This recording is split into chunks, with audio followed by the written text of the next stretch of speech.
Okay, let's get started. And I am the moderator today. And good morning and good evening to the speakers and to our audience. So, Sunny, can you please help control the slides? Yeah, please do it next. Yeah, sure. You might want to turn on your camera. Oh, sorry. Let's do turn on the videos.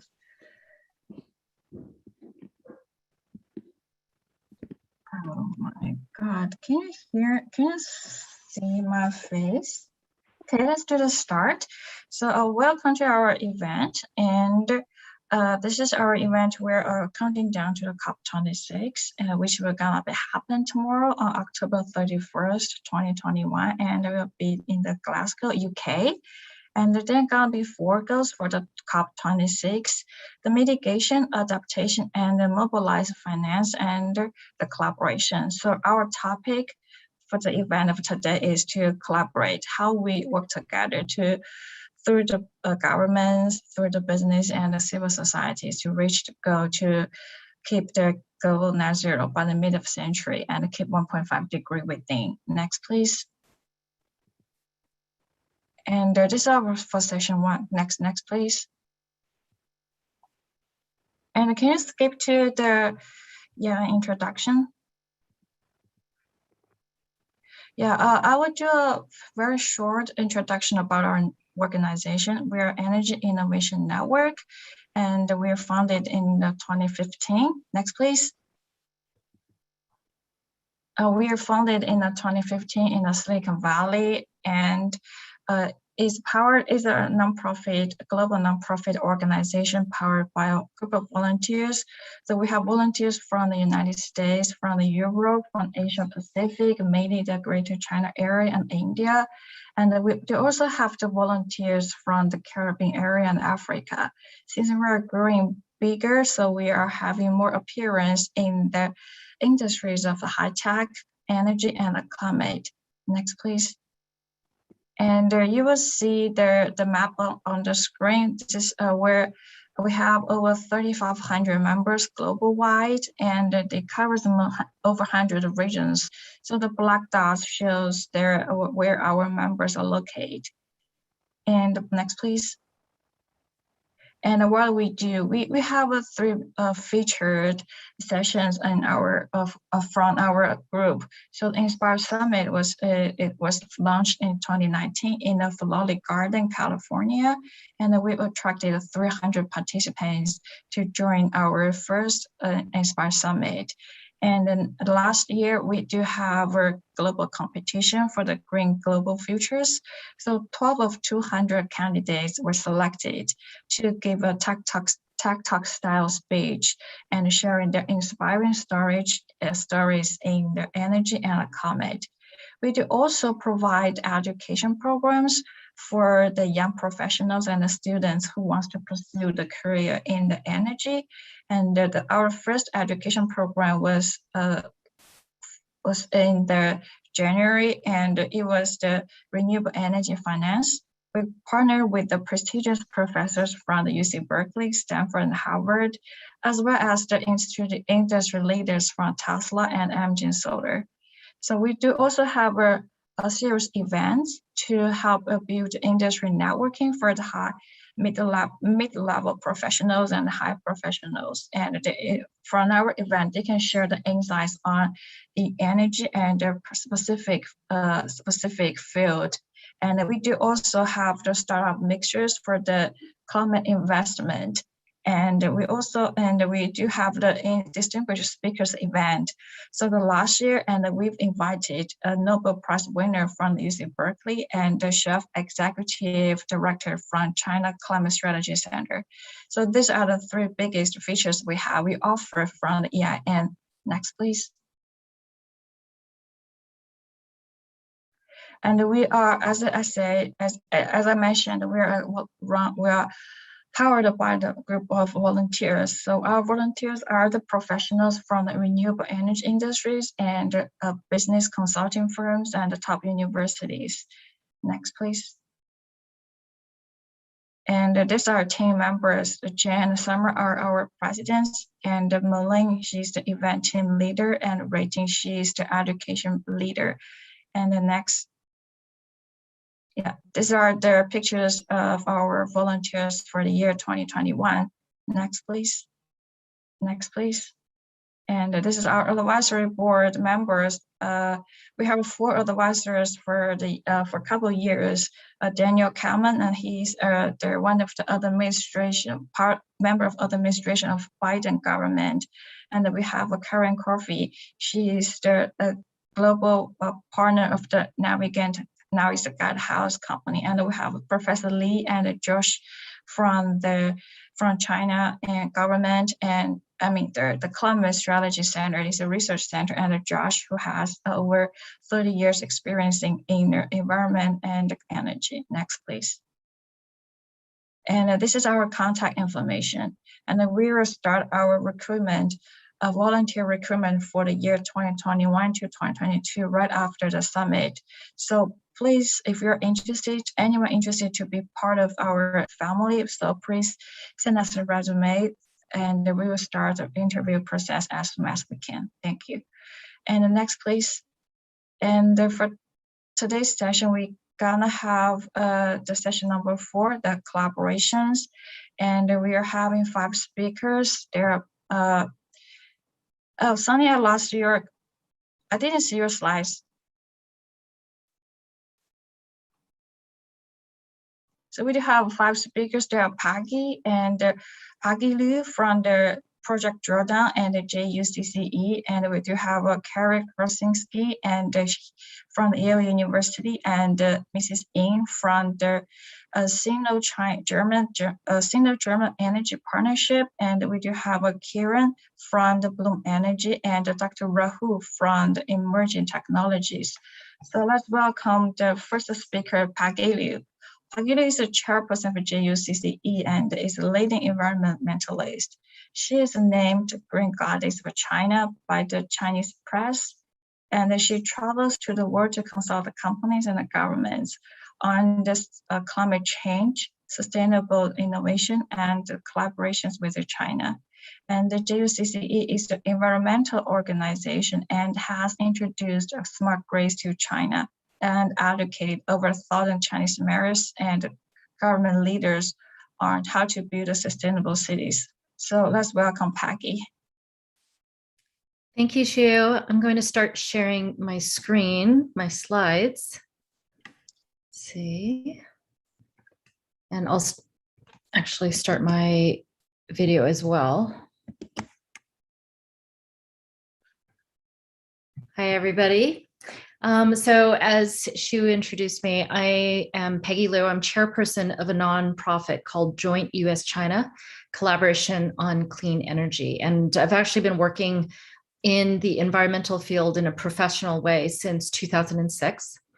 And I'll be talking a little bit about how, there we go, okay, how JUCCCE catalyzes quantum speed societal scale change to better personal and planetary health. So I'm going to talk about what we do, how we've done it, and then hopefully you can take some of that and apply it to your own projects as well. I think most of you who are listening probably are already familiar with the rapid greening of China, but just as a reminder, in terms of renewables, in 2006, when I first started, it was all large hydro. 7% of the energy mix was hydro. And China made a commitment for 15% of the energy mix to be renewable, but they actually overshot that by 15.9%.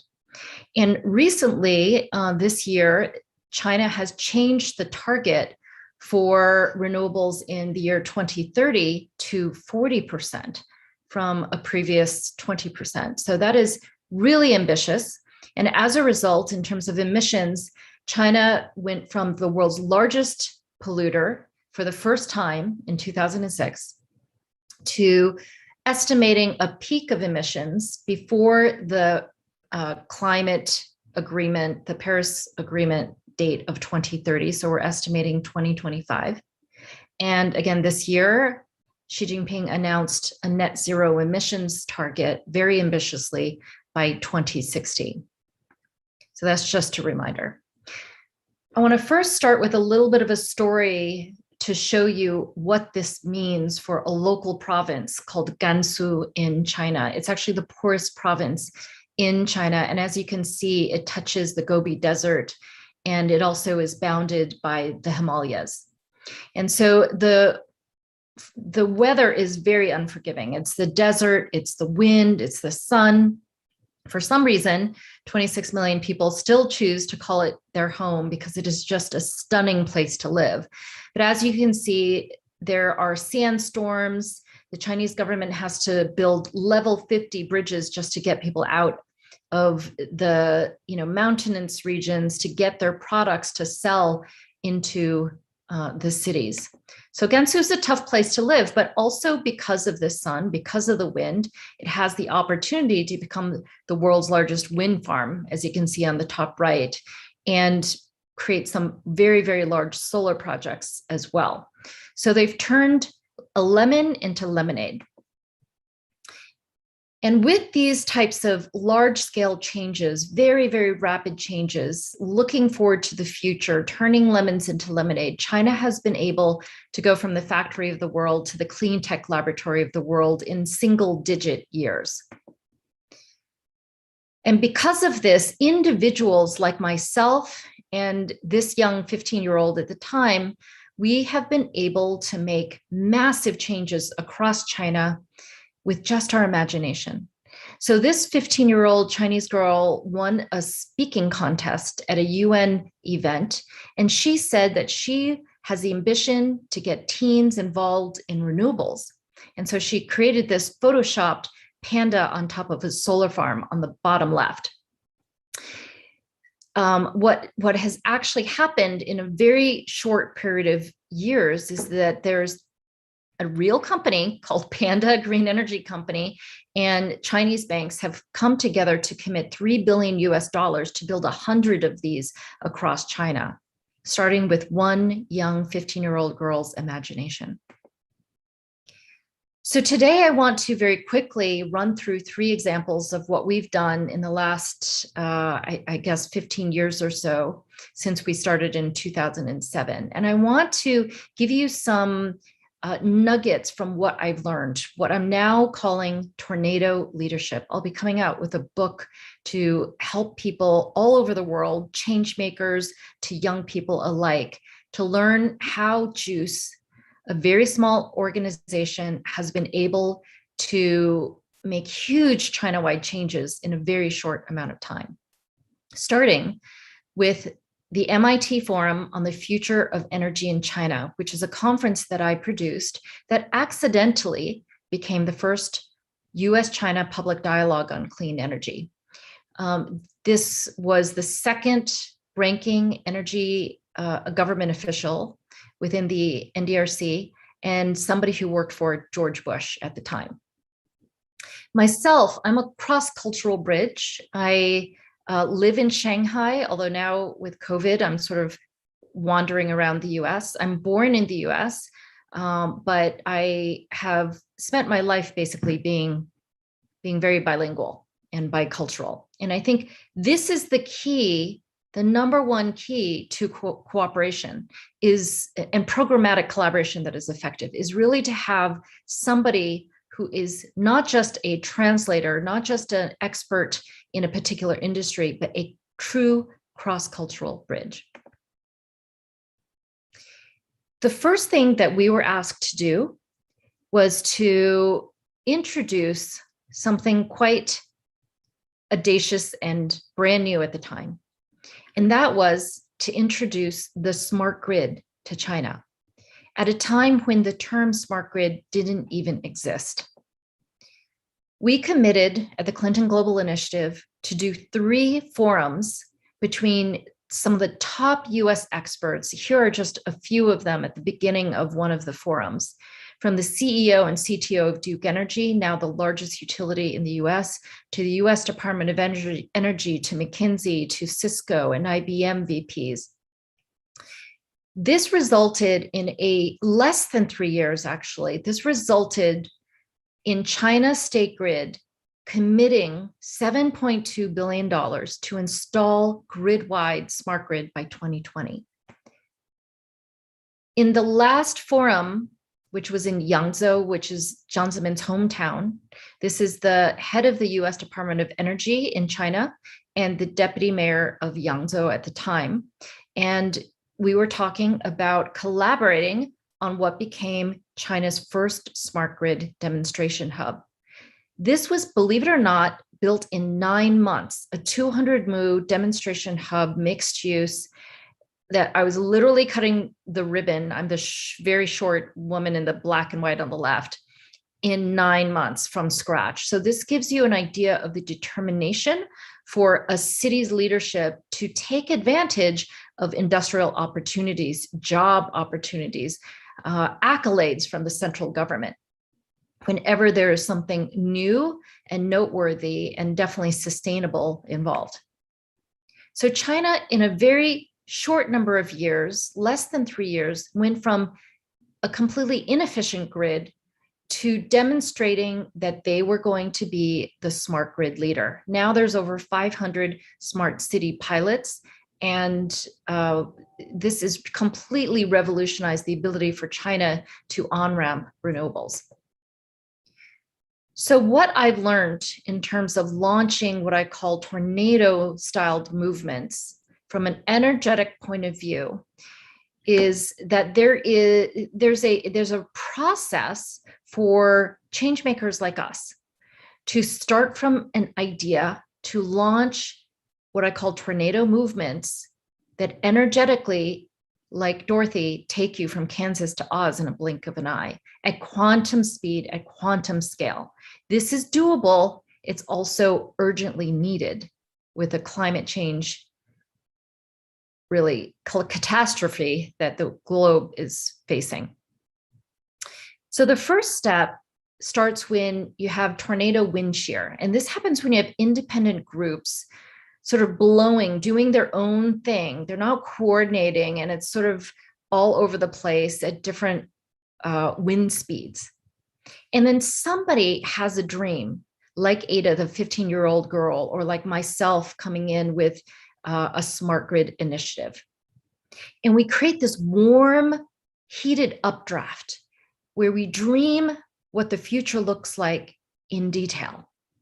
And we talk about it using emotions and passion. Klaus Schwab, the head and founder of the World Economic Forum, says that passion is the single most important aspect to somebody who's going to be successful as an entrepreneur or not successful. So this gives the tornado weight, and it allows the tornado to touch down on the ground. The important thing is to select where the tornado hits as an acupuncture point. So one of the secrets to my success in the Smart Grid initiative is that China State Grid was only one of 2 grid companies at the time. It covered 80% of the landmass. There was only one organization within China State Grid that looked at new technologies like smart grid. And there were only 2 people within CEPRI at the time that looked and talked to foreigners. So really, we were surrounding 2 really important people that were essentially the acupuncture point for the China State Grid and therefore the entire electrical grid of China. The second case study that I'm going to show you is what we were asked to do by the Vice Minister of the Ministry of Housing and Urban Rural Development at the time, now retired, the bottom middle person. And he invited the joint US-China Collaboration on Clean Energy NGO to come in to the National Training Center for Mayors of China, now called NAMC, National Academy for Mayors of China. This is the first government training academy in China. And he asked us, believe it or not, to create the first ever eco-city classes to teach Chinese mayors. So the first class that we ever taught was what is an eco-city with Stanley Yip from Arup. And this is the deputy mayor of London who I invited to Beijing. Oh, sorry. Yes, to Beijing to teach the climate change plans for London. Over the course of 8 years, we taught 1,000 mayors and central government officials in classrooms like this across 3 academies. Also, the China Executive Leadership Academy of Pudong and the China Academy of Governance, which is now merged with Party School. So we taught classes over time as this development of China progressed. We changed the curriculum. So this is the US Department of Energy, McKinsey, and other experts teaching Chinese mayors about net zero buildings. We taught low carbon transport. We taught things like transit-centered living. I created a new framework called Eco-Lovable Cities that taught urban planners how to create cities that were vibrant and sustainable. So this national mandatory education, a minimum of 12 days a year for every single government official, harmonizes the best practices, the new policies, new technologies, all throughout China. It's a little bit like hitting all the meridians and regulating them, harmonizing them throughout a body. This is one of the single most effective, biggest advantages that China has in terms of going green at quantum scale and quantum speed. So China, because of them seeing what was possible in the future, they put their money where their mouth is. Almost $7 trillion within 7 years on urbanization alone. This is city scale innovation. Many cities all piloting every single technology you can think of at the same time. As a result, China is a new country every 5 years. So you can see these pictures from the 1980s, the 1990s, to nowadays in the 2020s. In a very short period of time, less than 40 years, China has urbanized like nobody has ever seen in the entire world before. China indeed has gone from the rural poor to a world-leading urban innovator. The third case study I'm going to give you is our initiative that we started in 2010 called China Dream, which is now the national slogan. The question that we posed was, how can we reimagine prosperity to embed sustainability into a new story of us? And what I did was I asked Saatchi and Saatchi S, the global creative director in London.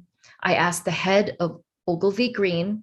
I asked the CEO of Edelman China to help us create the format of workshops, 25 key opinion leaders at a time, to help storytell this new future avatar world, if you will, in great detail. What is the China dream?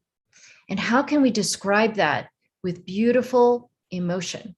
This is what launched the tornado that told the collective story of prosperity as moving from survivability to livability to thrivability one day.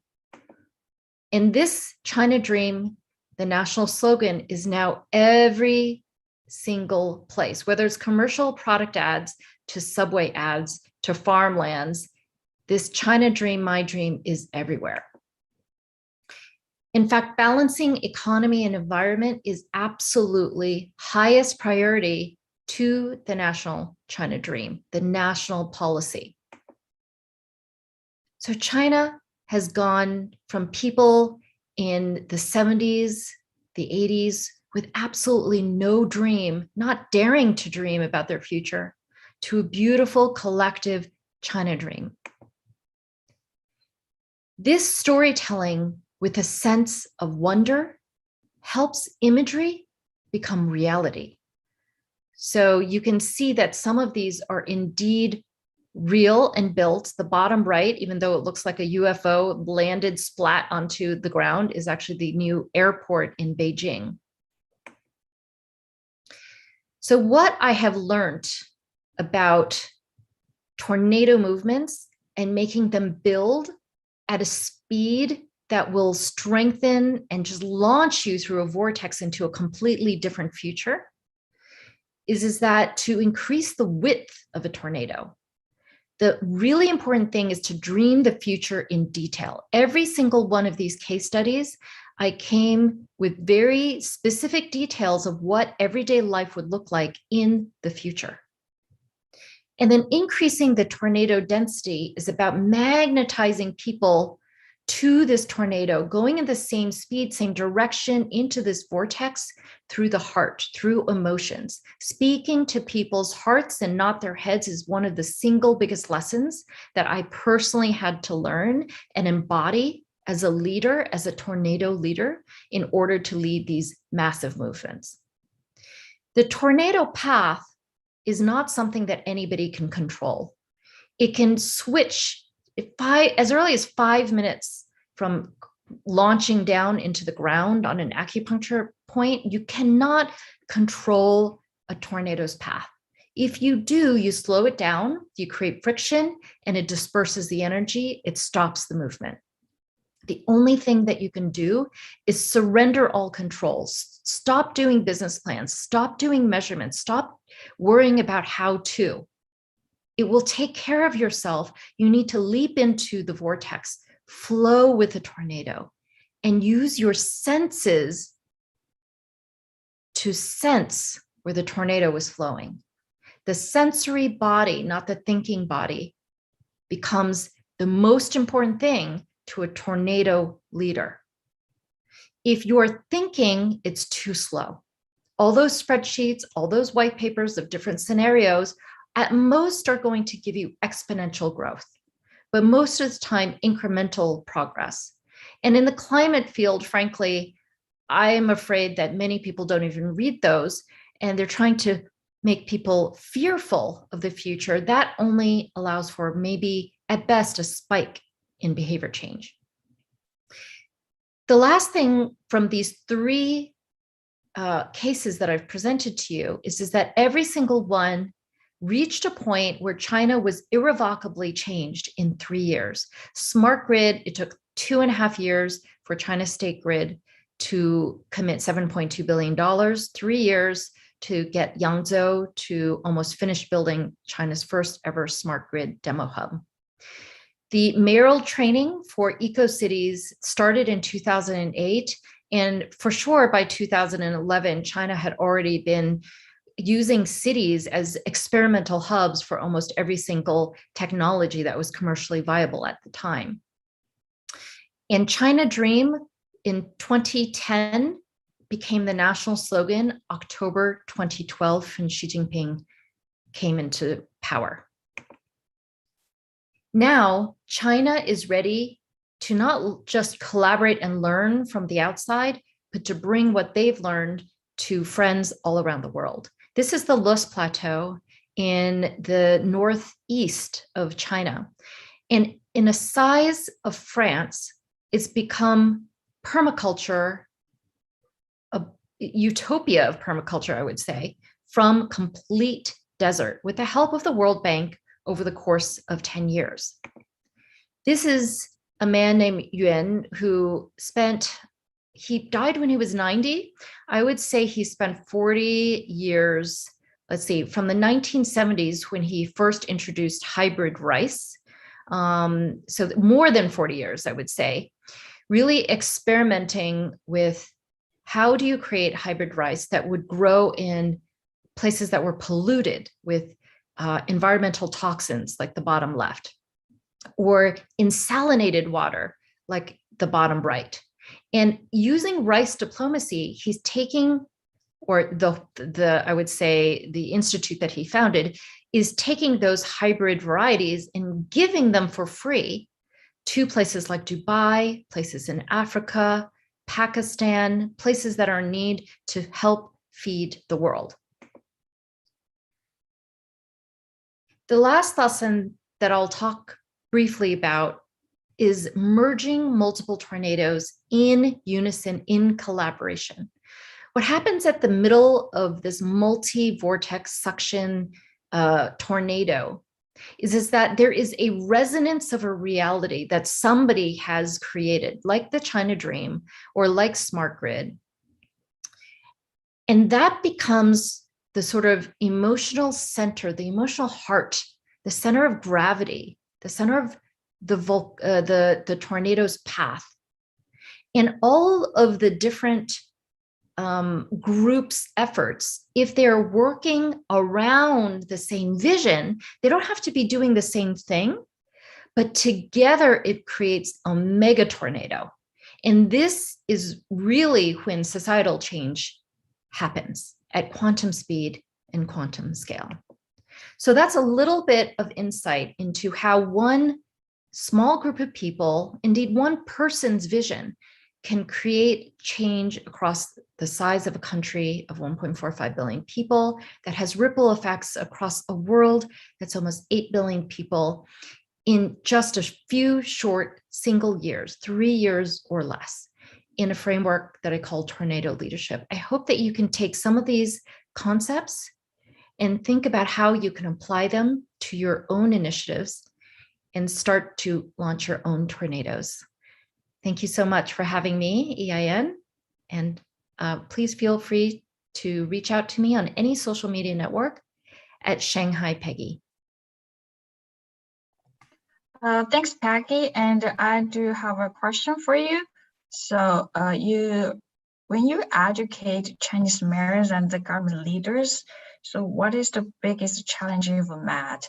And I know you've helped introduce the smart grids to China. So what's the challenge as well? So I know the state grids, they have a strict policies to do the smart grids or import some new technologies. So how you tackle with this issue? So the really interesting thing is how to teach mayors that are small village mayors to large city mayors like Chongqing, right? Shenzhen, Shanghai. These mayors want completely different things. So the key is to bring in best practices from abroad. What I do is at the very end, I learned my lesson about creating 15-minute videos of someplace like public parks in Bryant Park, New York, or eco-heritage tourism in Kaikoura, New Zealand. And we would play this 15-minute video. Then we would work through with the different mayors about how this might apply to your level of city or district. So I'll give you another example. When I worked with Bloomberg, who was then the mayor of New York City, to translate their Plan NYC, their sustainability plan, into Chinese, and we brought their head of sustainability to Beijing to give a lecture. It was interesting because everybody had really good feedback, but the smaller villages said, this is nice, but there's no way we can implement something at this scale. And so that's when I started to think, well, maybe we should be doing something like eco-heritage tourism for the smaller villages. So the localization, not just with China characteristics, but with local characteristics in a country that is essentially a continent of diverse needs, that's really important. You cannot just plop one best practice in anywhere without some sort of localization. So that was the biggest challenge. There were many, many challenges, I would say, of cross-cultural translation.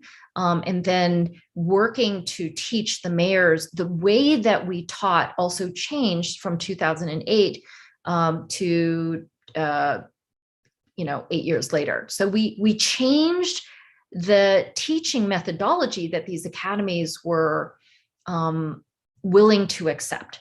Right, the picture that I showed with the deputy mayor of London, you can see there are 50 mayors literally in wooden chairs, and there's 1.5 hour speeches between breaks, right? By the end, in China Academy of Governance, I talked them into letting me teach something called How to Build Trust with Westerners. And it was 10 things that you should learn, and then 10 things to avoid. And the first thing that I taught was smiling with teeth. And the second thing that I taught was how to hug. And so I showed literally videos of how to hug in different ways. And then I lined, believe it or not, these leaders up facing each other in 2 different lines, practicing hugging. So that never would have flown in the National Academy for Mayors of China in 2008, believe me. So that's some interesting stories. And then in terms of smart grid, really our job was to bring in the future. That literally smart grid wasn't even a thought. I had a picture of what smart grid elements were.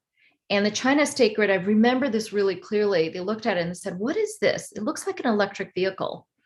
Maybe you should come back in 10 years. This was in 2007, right? Of course, China has done so much in electric. It became the leader in electric vehicles way before 2017. So really, sometimes it's a matter of pushing the future, jumping everybody to the future, dreaming what that life looks like, and then reverse engineering the path back.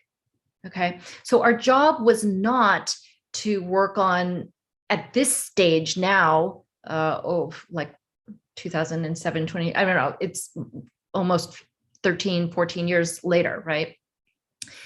What we're not doing is helping say, well, this, is better than this technology. That's not our job. Our job is simply to get the China State Grid, the largest grid in the world, to decide that they want smart grid and get them to a point where you can never, it's irrevocable change. You can never go back and say, we only want point to point pushing coal-fired energy, right, to your tea kettle, right? So I would say that those are my 2 lessons that I would like to share.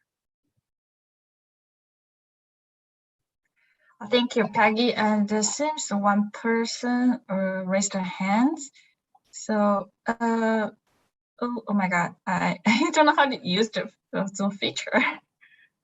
So, Moline, Gragu, and raised their hands. So, what's your question? Can you type in their chat box or? Can they speak? Yeah. Or can you speak? Thank you so much. There we go. Moline is speaking. Thank you so much for your presentation, Peggy. I'm just curious, in the process of trying to educate the mayors of the various regions in Shanghai, as well as in the course of trying to work on the smart green process, what are some of the challenges that you face with respect to that regard?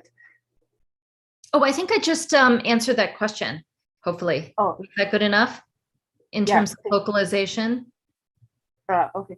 You have any other questions that you'd like me to answer? Not really. Thank you. Great. Does anybody else have a question? Okay, a little bit run off the time, so Thank you for having me. Thank you, Peggy, for taking time with us. And also, we also do the YouTube live stream, so there can be some questions coming afterwards. But if we do have any questions for you, we will send email to your direct message about the questions. Everything that I said basically is on my website. You can look at other presentations. The most important thing that I'd like everybody to take away is that you as an individual have the power to make global change, starting with a dream, with your heart, and understanding that it's about energetics and not plans. So good luck to everybody. Thank you. Thank you, Peggy. And our second speaker is the adjunct professor Kerry Krasinski. And let's see, can you share the slides? Sonny, can you share the slides? Let's see. Yes, Kerry Krasinski is an independent author and educator and advisor on sustainability and investing as the positive driver of change for the benefit of shareholders and society. He teaches at Yale University as well as an MBA classes at University of Maryland's Robert Smith School of Business. He advised the Cambridge Investment Leaders Group, and he developed a value driver model in the late 2013 for the UN Global Compact. And in 2015, he was the lead consultant to PRI on the climate change asset owner project and was also consulting to the UNEP inquiry for the design of sustainable financial systems. And now he's the board of Carbon Tracker Initiative and is a director of the Network for Sustainable Financial Markets. So welcome, Professor Kerry Krasinski. Great to be with you. Can you hear me okay? Yeah, we can hear you. Thank you. I'll just say next slide, and I'll say anyone who's interested in learning more about what I do, check out my LinkedIn profile. What you have is about 5 years old, but that's okay. I do independently teach at Yale, Brown, NYU, and co-founded the Sustainable Finance Institute to build bridges to China. So it's really fantastic to be speaking after Peggy, who we've been a big fan of for years. So let's go to the next slide. Our seventh book, as I mentioned, I teach, write, and advise on sustainable finance. And our seventh book last year was an attempt to try to help build bridges between the US and China, much as Peggy has done in her career, to her great credit. And the lead chapter was something that we called the cooperation imperative. And the book is called Modern China, Cooperation for Solving Sustainability Challenges Together. So let's go to the next slide and talk about why we feel this is the case. We're on the brink of COP26. As we know, in fact, even tomorrow, the G20 will be talking in Rome about climate change. And there are a variety of carbon neutrality goals that have been coming out of countries and regions.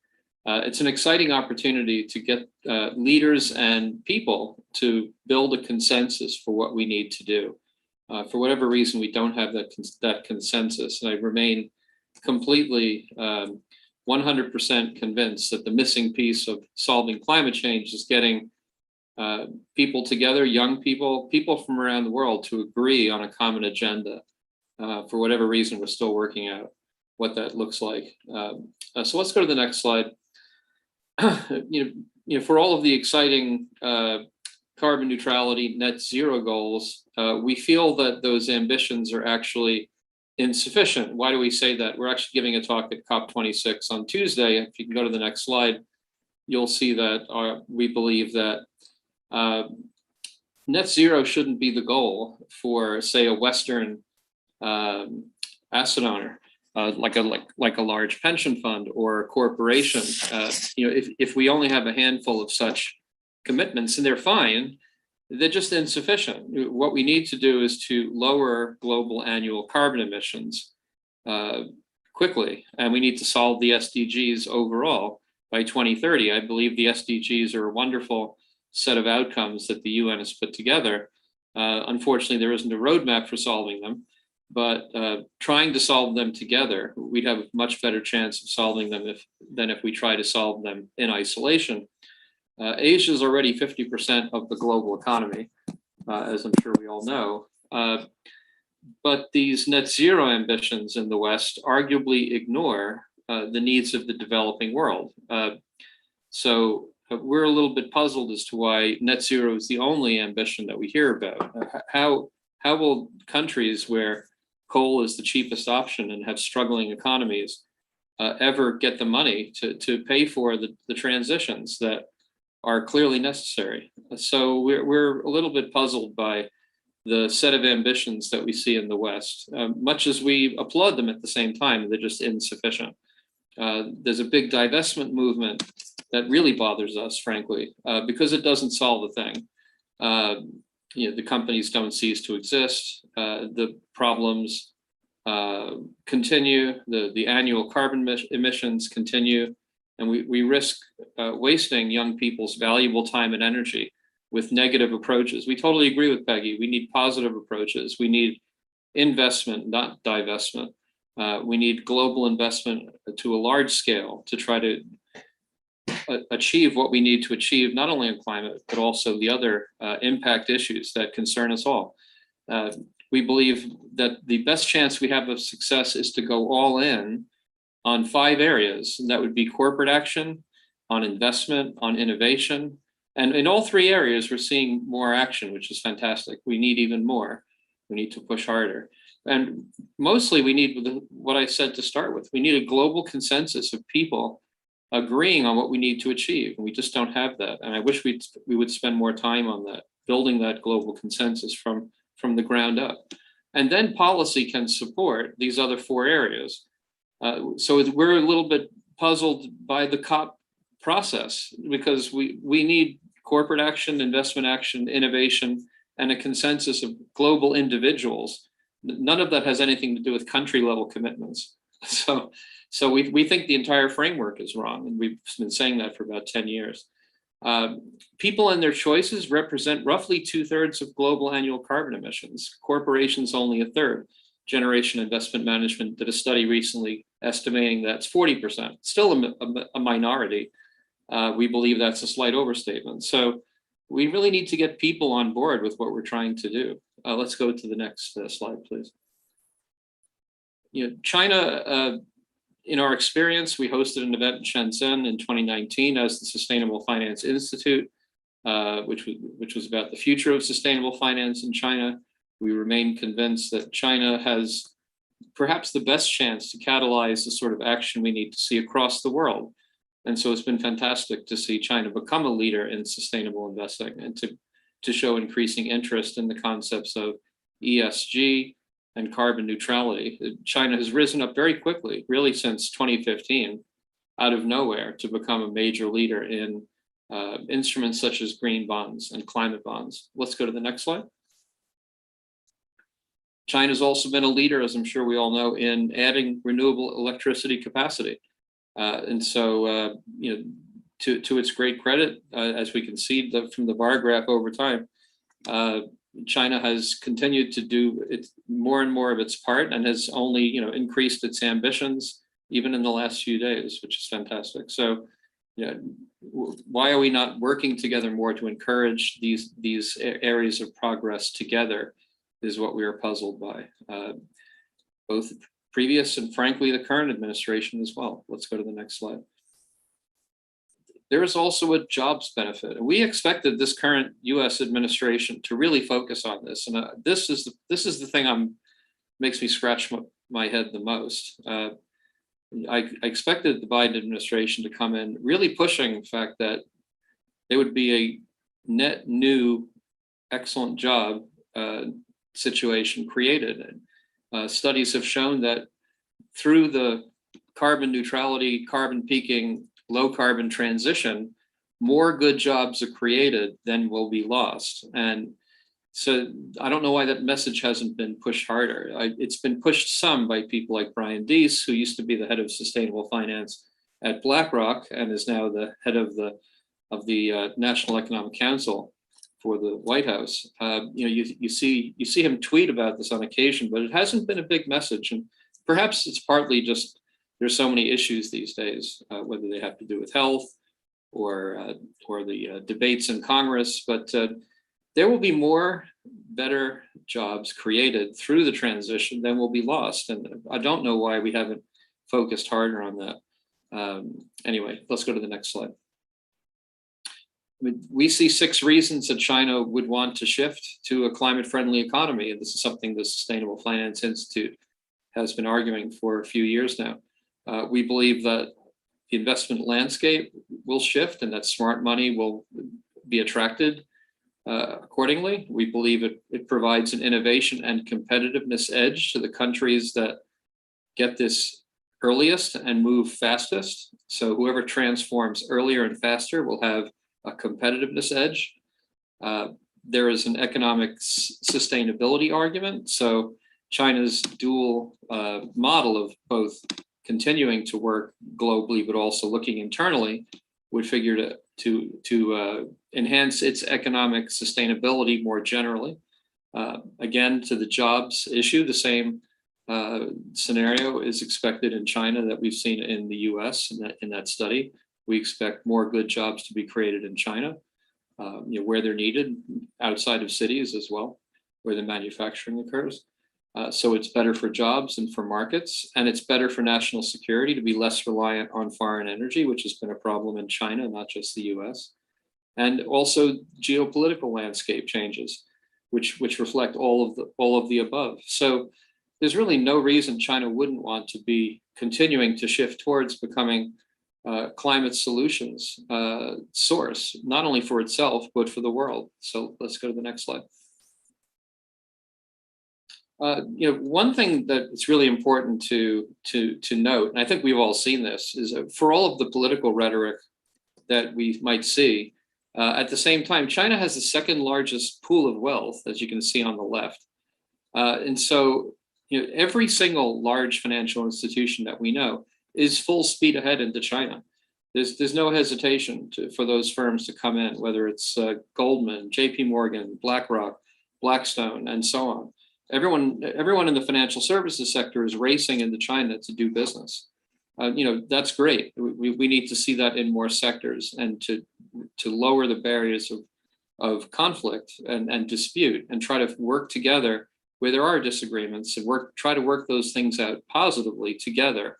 We don't think there's a single sector or issue that couldn't be worked out if we sat down with trust and respect in a positive way and tried to have a conversation instead of starting with finger pointing, which is frankly what we've been doing way too much of, in my opinion, in the United States towards China for the last few years. I think much of the world was coerced by the previous administration into backing a more hostile agenda towards China, yet the current administration hasn't shifted away from that as much as we would have liked to have seen. And there's still time for that to happen. To the next slide. Yeah, so again, to what I was just saying, can the US and China still work together? We believe that it's essential, and let's keep going. We just feel that climate is a global challenge. It's common to every country, especially the US and China, which are the world's two largest economies. Think about what we could do together. Economy number one and economy number two. It's not, number three is not even close. Let's go back to being the 1 and 1A, and who cares who's the 1 and who's the 1A? Let's work together. Global investors, and there are large amounts of capital behind them, are picking up the pace into climate. Let's invent things together. Let's share the benefit of what we're discovering, as was just described by Peggy with the farmer. Let's do that on climate solutions. It's way too important to try to be territorial and have a bunker mentality about, as we've seen with the vaccine. Let's cooperate when we have a global challenge. Consumers and younger generations are increasingly championing climate action everywhere. Let's do that together. It's a big business opportunity, and let's share that opportunity. That shouldn't be just one country's opportunity. I'm frankly very tired of the United States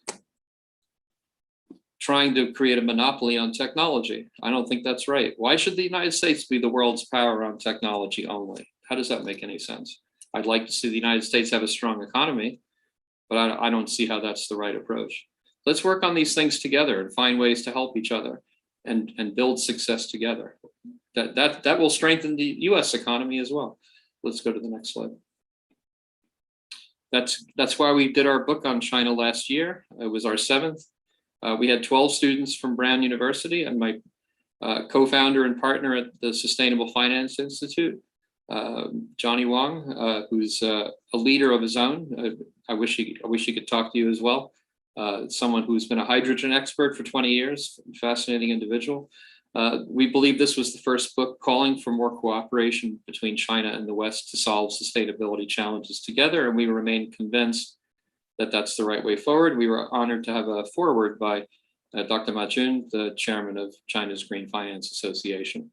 Let's go to the next slide. Dr. Ma's introduction suggested 5 steps as to how China has made progress on green finance. First was to build a political consensus, and then take a top-down approach, not one that's just purely market-led, involve ministries with a specific timetable, create national and also local green finance committees, to Peggy's comments about having a local lens in addition to a national perspective, and also to look sub-regionally at innovation on green finance. And we've seen Hong Kong become a center where we expect a lot of innovation to occur on this as well. We have a chapter coming out of a book of the Hong Kong Stock Exchange on policies shortly. And to the next slide. And our book, Modern China, goes through ESG conditions in China today after the piece that the Stanford Social Innovation Review called the Cooperation Imperative put up on their website and in their publication. You can just see that for free. We talked about innovation trends in China and the technology race that's been unfolding. We talked about China's 5,000-year history for a Western audience who doesn't really understand China. I wish there was more curiosity about China's fascinating history. We talked about China's speed, how China has risen up over the past 40 years, and as a global economic power as it was many centuries ago, and its leadership on green finance and how large corporations have become unicorns. Also fund manager case studies such as East Capital, TPG, and others like China AMC and EHang Capital.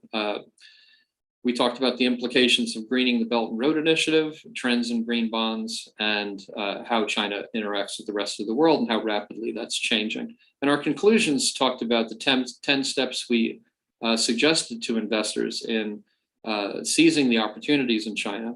We talked about the importance of building guanxi to build relationships, trusted relationships and circles of trust as Chinese relationships always do. And we also argued for reframing markets. We believe that countries are no longer developed or developing, but rather we think that countries are either mature or evolving or challenged. And I think the old ways of talking about developed and emerging markets, those are all antiquated. So we were very happy with how the book came out. There were 15 of us involved, and we still think it would be a good use of people's time to think about China today and really understand it before they start pointing fingers or creating hostile conversations. Let's build trust and let's try to solve problems together. To the next slide. This was the whole purpose of the event we did back in 2019 at Peking University's HBS campus in Shenzhen. Let's go to the next slide. It's why we helped start something called the US-China Better Relations Coalition with some students who've taken that on and have made something of it, including launching a journal, the IUCJ. We think there's a need to do more of what you're doing and build these positive relationships, how we can solve problems together. And to the next slide. And the other thing the Sustainable Finance Institute has done is launched global education. We're doing this right now, something called the Certified Sustainable Financial Analyst designation. We have global cohorts of students dialing in from all hours, from Europe, from China, from Africa, from Latin America, from the United States. And it's been exciting to have everyone share their local experiences trying to learn how to advance the ball down the court to make the world and the financial system more sustainable before it's too late. So I don't see how we get there without cooperating. It's wonderful to be with you, and I look forward to your questions and making sure we have time for all the speakers. Thank you, Kerry. And there's a question from the audience. So their audience is asking, how should the country or a market manage greenwash and ESG wash situations as these are overheated in some places? Yeah, it's a great question. It's always a concern that, whether it's, I'll be frank, I don't know if anyone's dialing in from Australia, but, seeing a net zero goal with no action before 2030 is greenwashing. So at the same time, we have net zero goals coming out of, say, the New York City pension system, where they've actually made a similar claim to be net zero by 2050, but they've actually said, okay, we are immediately going to start investing in climate solutions at the same time. So that sort of difference can be very clearly seen when you dive into the strategies that either investors are using or even countries are using. If you can see that there are specific strategies, and in China, the carbon peaking goals have led to our understanding every company, every ministry, every provincial government has to respond and explain how they're going to fulfill these goals. That's what you want to see. You want to see a request for strategic planning and strategies that will meet goals, not just vague proclamations or putting a label on a fund or what have you. So when you dive into the strategies, which something we've done actually called Real Impact Tracker, and you can see whether there's an actual investment strategy, whether you have the right policies and engagement and advocacy put in place, and also explaining to your clients how important this is so that they actually make better choices, you start to have what you want to see. And it's harder to do this by looking at, say, the holdings of a fund to see whether a fund is greenwashing or not. For example, you might own an oil and gas company because you want to have a relationship with them and try to change their behavior. So you can't just take the holdings of a fund and do like an ESG data calculation to see whether the fund is greenwashing. You have to actually look at the strategy. So I appreciate the question. Thank you. Thank you, Cary. And we are a little bit after our schedule. And thank you again. We will send you an additional questions and if we received afterwards. Thank you. Thank you for taking time with us. And it's pretty late on the East Coast. Thank you for having me very much. Thank you. So let's move to the next speaker, Mrs. Yin. Miss Yuxia, and she is the, can you share the screen, Sunny? Yeah, Yuxia started her work in the JUCCCE in 2004 and has professional experiences in water management and coal-fired plant, energy efficiency and management, sustainable development of industrial parks, as well as integrated decentral energy management. She leads the Sino-German energy partnership since July 2018 and is responsible for the implementation of the bilateral cooperation between China and Germany in energy and energy efficiency. So let's welcome Ms. Yin. Thank you, Xu. Hear me? Hello. Yeah, yes, we can hear you. But I don't know how to open my camera. I'm sorry. It's okay. You just see the little button on your left hand, or you see there's a video.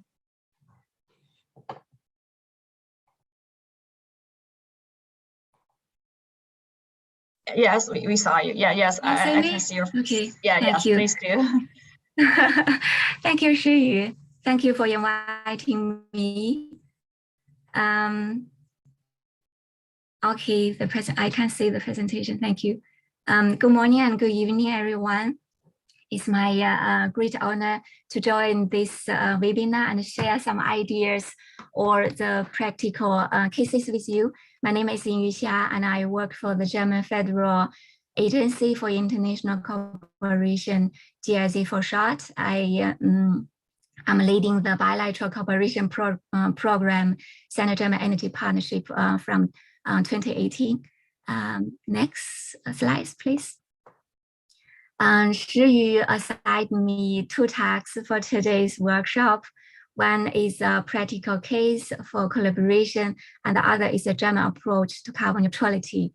Actually, these are all very big topics. I can only focus on energy sector, so I will introduce Germany's long-term energy and climate strategy, energy transition, and then the Germany's foreign energy policy, bilateral energy partnerships, to say how Germany has gone from a single country's carbon neutral action to working together with other countries to promote the energy transition and climate neutrality worldwide. So next slide. I would like to start with this map. You see on the map, German government has maintained energy partnerships and also energy dialogues for more than 10 years with more than 20 countries to support the global sustainable energy transition. And I have a lot of questions in my daily work. Why Germany is interested in partnerships and dialogues with so many countries? Why with China? And how is the cooperation implemented? What the experience and lessons can other countries learn from Germany? I try to answer those questions with my presentation. Next, please. In 2010, Germany announced his energy concept as compass for fostering the energy transition. The transformation of Germany's energy supply system to renewable energy. With the energy transition, Germany aims to create an environmental sound and secure and affordable energy supply. and the transformation of energy supply system towards renewable energy is a key to achieve effective environmental protection and long-term climate goals. Next. And this, the energy transition follows a transparent and long-term strategy with specific targets. The targets I showed here were defined in the 2010 energy concept to meet the climate neutrality goal in 2015. This year, you know, Germany has announced the plans to become climate neutral by 2045 and has outlined a path to achieve this with binding targets. The interim targets for 2030, currently 15%, is being increased to a 65% greenhouse gas reduction compared to 1990. A new interim reduction targets of 88% has been set for 2014. If we're talking about German energy transition, I would like to mention 4 major strategies or actions. The first one is the 2 pillars of energy transition, energy efficiency and renewable energy. The second one is German policy on phase out nuclear and coal. The third one is hydrogen strategy in Germany. And the last one I would like to mention is the carbon price policy. Next slide, please. I would like to start with the 2 pillars of energy transition, renewable energy and energy efficiency. You know, there is a big gap between energy saving targets and the reality, and Germany needs more stronger political measures. At the German government's central dialogue platform, the energy efficiency map, this one, the energy efficiency roadmap 2045 had the task to drive forward the urgently needed programs in energy efficiency to achieve the 2055 reduction targets. According to the first estimates in this year, the targets of having primary energy consumption will also have to be achieved as early as 2045. The Germany's 2020 targets for renewable energy has already been overachieved in 2018, and renewable energy policy measures tackle all sectors, for example, electricity, heating and transport, building sector. The Renewable Energy Source Act, in short, EEJ, is the central policy for expanding renewable energy use and has been in place since 2000. And we do hope the revision EEJ in this year, 2021, will set out the new framework for the further expansion of renewable energy in Germany. Next slide. These slides show the nuclear phase-out policy, and the nuclear phase-out policy is not new. It began in 2000, and Germany speed up the nuclear power plant shutdown after Fukushima disaster in 2011. And at the end of 2022, there will be no nuclear power plants in Germany. But I have to say, even after all of the Germany's nuclear power plants have been closed down, nuclear technology will still be used in a wide range of, for example, medical procedures, in industry, and also in research. Germany will need to continue to use nuclear technology for these high-tech applications beyond 2022. And also the existing repositories will have to maintain safe. So Germany will therefore continue to invest in safety research and the monitoring of nuclear facilities, and will feed in its experience and expertise at international level. Next slide.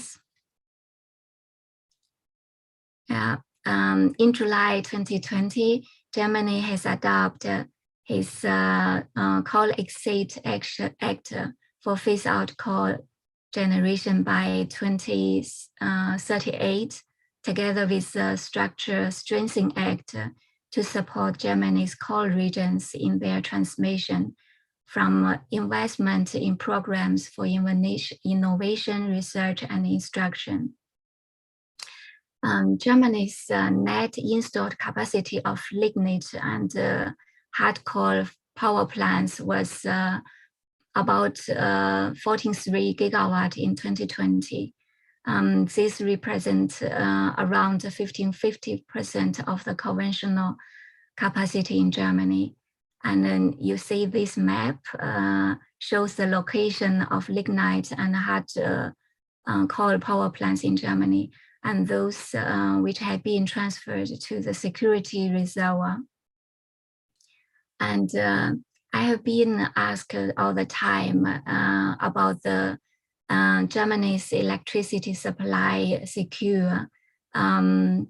If we talk about the coal and nuclear phase out and the high share of renewable energy. I have a figure for you here. In 2020, the average interruption of the electricity supply was only about 12 minutes across the country. This is a very good figure compared with other countries. And then it has kept improving over the last 10 years, despite the increasing share of renewable energy mix, and also the decision of phase out nuclear and coal. There are a lot of measures to ensure energy security in Germany. And then today I would like only to mention one, which is related to the collaboration. Germany, Germany has 12 electrical neighbors, and regional cooperation enhances the security of supply in all participating countries. Additional, it reduces the cost and increase the system of flexibility. Cross-border electricity exchange reduced the peak demand by an estimate of 10 gigawatt in 2015 and 2020 gigawatt in 2025. So in one sentence, collaboration ensures energy security and reduce the cost. Next slide. This is about the Germany's hydrogen strategy. I have to say the hydrogen strategy is also a strategy of international cooperation. Hydrogen is very important for Germany's industry decarbonization, including chemical industry and also steel production, for example. Currently, about 15.5 terawatt hours of hydrogen is used in Germany every year. Unfortunately, right now, those hydrogen is produced on the basis of fossil fuels. And Germany's hydrogen strategy is a green hydrogen. So Germany will increase hydrogen demand, and this will be secured through the expansion of domestic production capacity, and as well as through the setup of European and international cooperation and markets.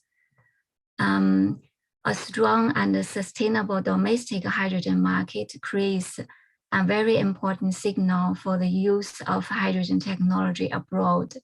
For example, we have a lot of debate or discussion also in China about the German hydrogen strategy. And in our daily work, we have a lot of discussion with our Chinese partners. We know our Chinese partner is doing their own strategy on hydrogen. And this is a very important signal. And only if all the countries working on hydrogen, the high price will reduce. The next slide, please. Germany is introducing a national emissions trading system for sectors not covered by the European ETS. This include the transport and heat sector. Germany's national emission trading starts in this year, in 2021, with a fixed price of 25 per ton of CO2, and will be increased up to 55 euro in 2025. And in 2026, there will be a trading system, and but with price limits. And from 2027, there will be a complete free-handing trading system. And we do hope with the additional carbon price system on transport and heating system, Germany can accelerate the transformation of transport and heating sector. And next slide. Yes, there's a lot of multilateral initiatives promote the energy transition worldwide. And this includes IEA, EIN, and other international formats. And Germany and the German energy transition is embedded in this multilateral framework. And next.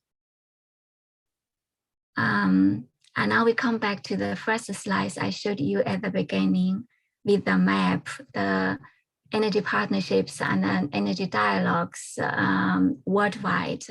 And I hope you have some ideas about my 3 questions at the beginning, and why energy partnerships and what can be exchanged and how. If not, I have some additional slides about the energy partnership worldwide. The next slide shows how to build up an energy partnership or energy dialogue.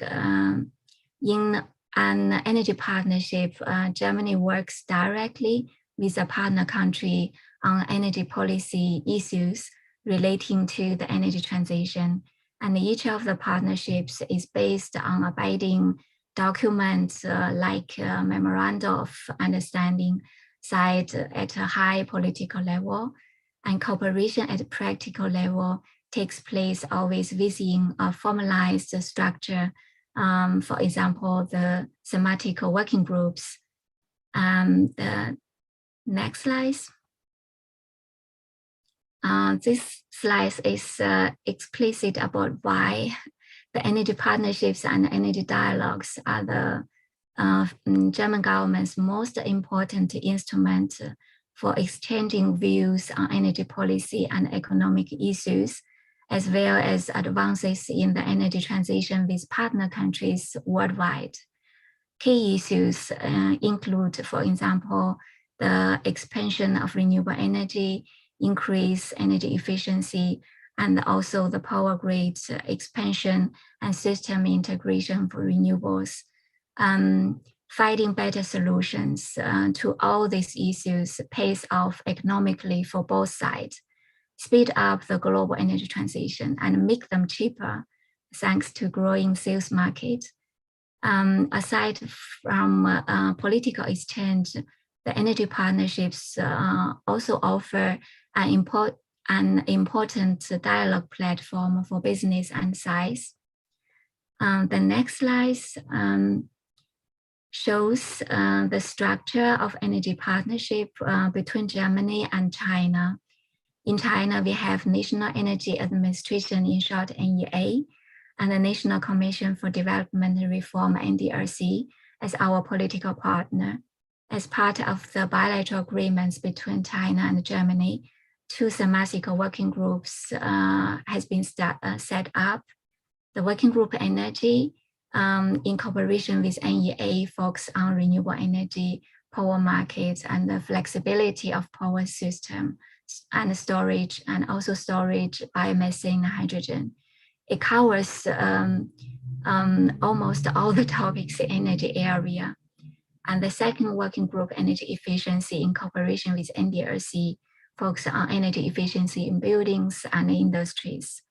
For the implementation of different activities and topics, we work together with German and Chinese implementing partners.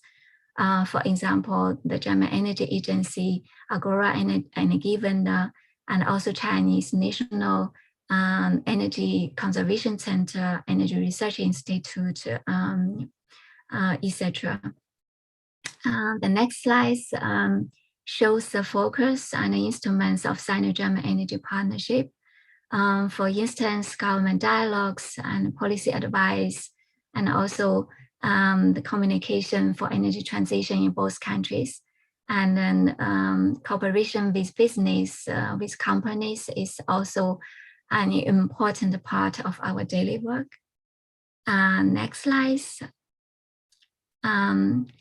I would like to share some highlights of the energy partnership in the last years. And the first one is about standard development. A standard is one of the most important topics in our collaboration. We support and cooperate with Chinese and German partners to revise existing or develop new standards, to harmonize the German and Chinese standards, and also promote new and innovative low carbon technologies. We're trying to build up a transparent and fair market framework for all kinds of enterprises.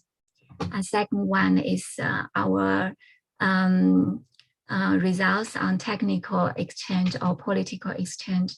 We published a lot of studies and we support Chinese partners with political and technical recommendations, for example, in area of biomethane, hydrogen, and power market. The last one, I would like to underline our initiative, Women in Green Hydrogen. Together with 7 national and international partners, we initiate this network. And this year, we are organizing a mentor program for women in energy sector. And then I underline this initiative because I get to know Shiyu and her organization and this webinar today through this network. And I do hope more organizations can join us to promote gender equality in energy sector. I really like to finish my presentation with gender topic, but I have to mention the challenges in the international collaboration and cooperation. Next slide, please. I don't want to give anyone the impression that international collaboration is an easy topic. In the context of international cooperation, climate protection, and energy transition, they are never only about climate and energy. It's always connected to the other issues, unfortunately. In the current economic world, the countries are partners, and at the same time, they are competitors. About when and in which area they run into partners, and then they switch into competitors. The boundary is difficult to identify. The boundary is always dynamic. And also the second challenge is the epidemic. And then we can, since 2 years, we can only organize such online webinar. And the physical meetings are very difficult, and it's a challenge for trust building and understanding from afar, especially for the political exchange and cooperation. And the next one is interculture. Interculture is a well-known challenge for international cooperation. I don't want to mention more. The last one I would to underline is geopolitics and energy security. Those topics, those issues also make the international cooperation more challenging. but I have to say, no matter how many challenges there are and how complex the situation is, there is a broader understanding for cooperation on climate change between countries. Just like Germany's energy partnership with more than 20 countries, and the number is increasing, we believe the international cooperation will go deeper and broader. This is all my presentation, and thank you for your attention. Thanks, Ms. Ying. And I got a couple questions from one of the Canadian audience. So the question is, other than Canada and Germany, which reached agreement on March 2021 to explore green hydrogen, and Australia and Germany, which are negotiating the deal to allow Australia to export the green hydrogen as ammonia to Germany. What other nations are negotiating energy agreements between China or between Germany? Yeah, I only know the general topic of Germany's national hydrogen strategy, and I do know there is a international cooperation platform between Germany and other countries, and the general strategy is to cooperate with potential hydrogen export countries. For example, Australia or Canada and South Africa, but the details about the negotiation between other countries, unfortunately, I don't know the details. There is a lot. I am working for the energy partnership with China. There is also teams and office which are in charge of the collaboration with, for example, Japan, Australia, and other countries. I can take this question and ask my colleagues in those countries. I hope I can deliver the answer through Shiyu afterwards. Yeah, thank you, Ms. Ying. And then another question from the audience.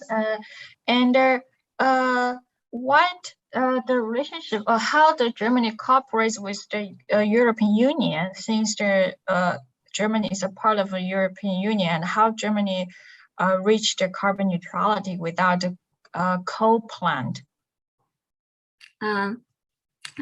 Germany is part of the European Union, and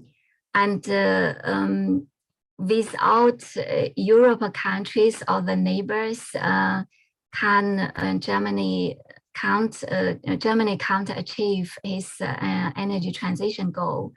And I just mentioned there are 12 electrical neighbors of Germany, and there is a lot of cross-border exchange of power.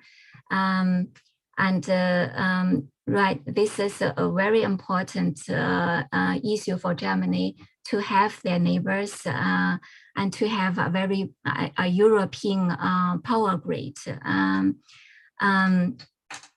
And also, I believe Germany make a great contribution to the European climate change goal, and also to the European energy transition, as also in other countries. The question is about the cooperation between Germany and the European countries, or how to ensure the energy transition in Germany with other countries, with other neighbors, for example, France. Yes, how Germany cooperate with their, ensure it reaches the carbon neutrality or green transition. Yes, and since 2 or 3 years, German government promote the energy union in Europe, and then Germany is a very small country compared to US or China. For example, in China or the US, there is exchange between provinces or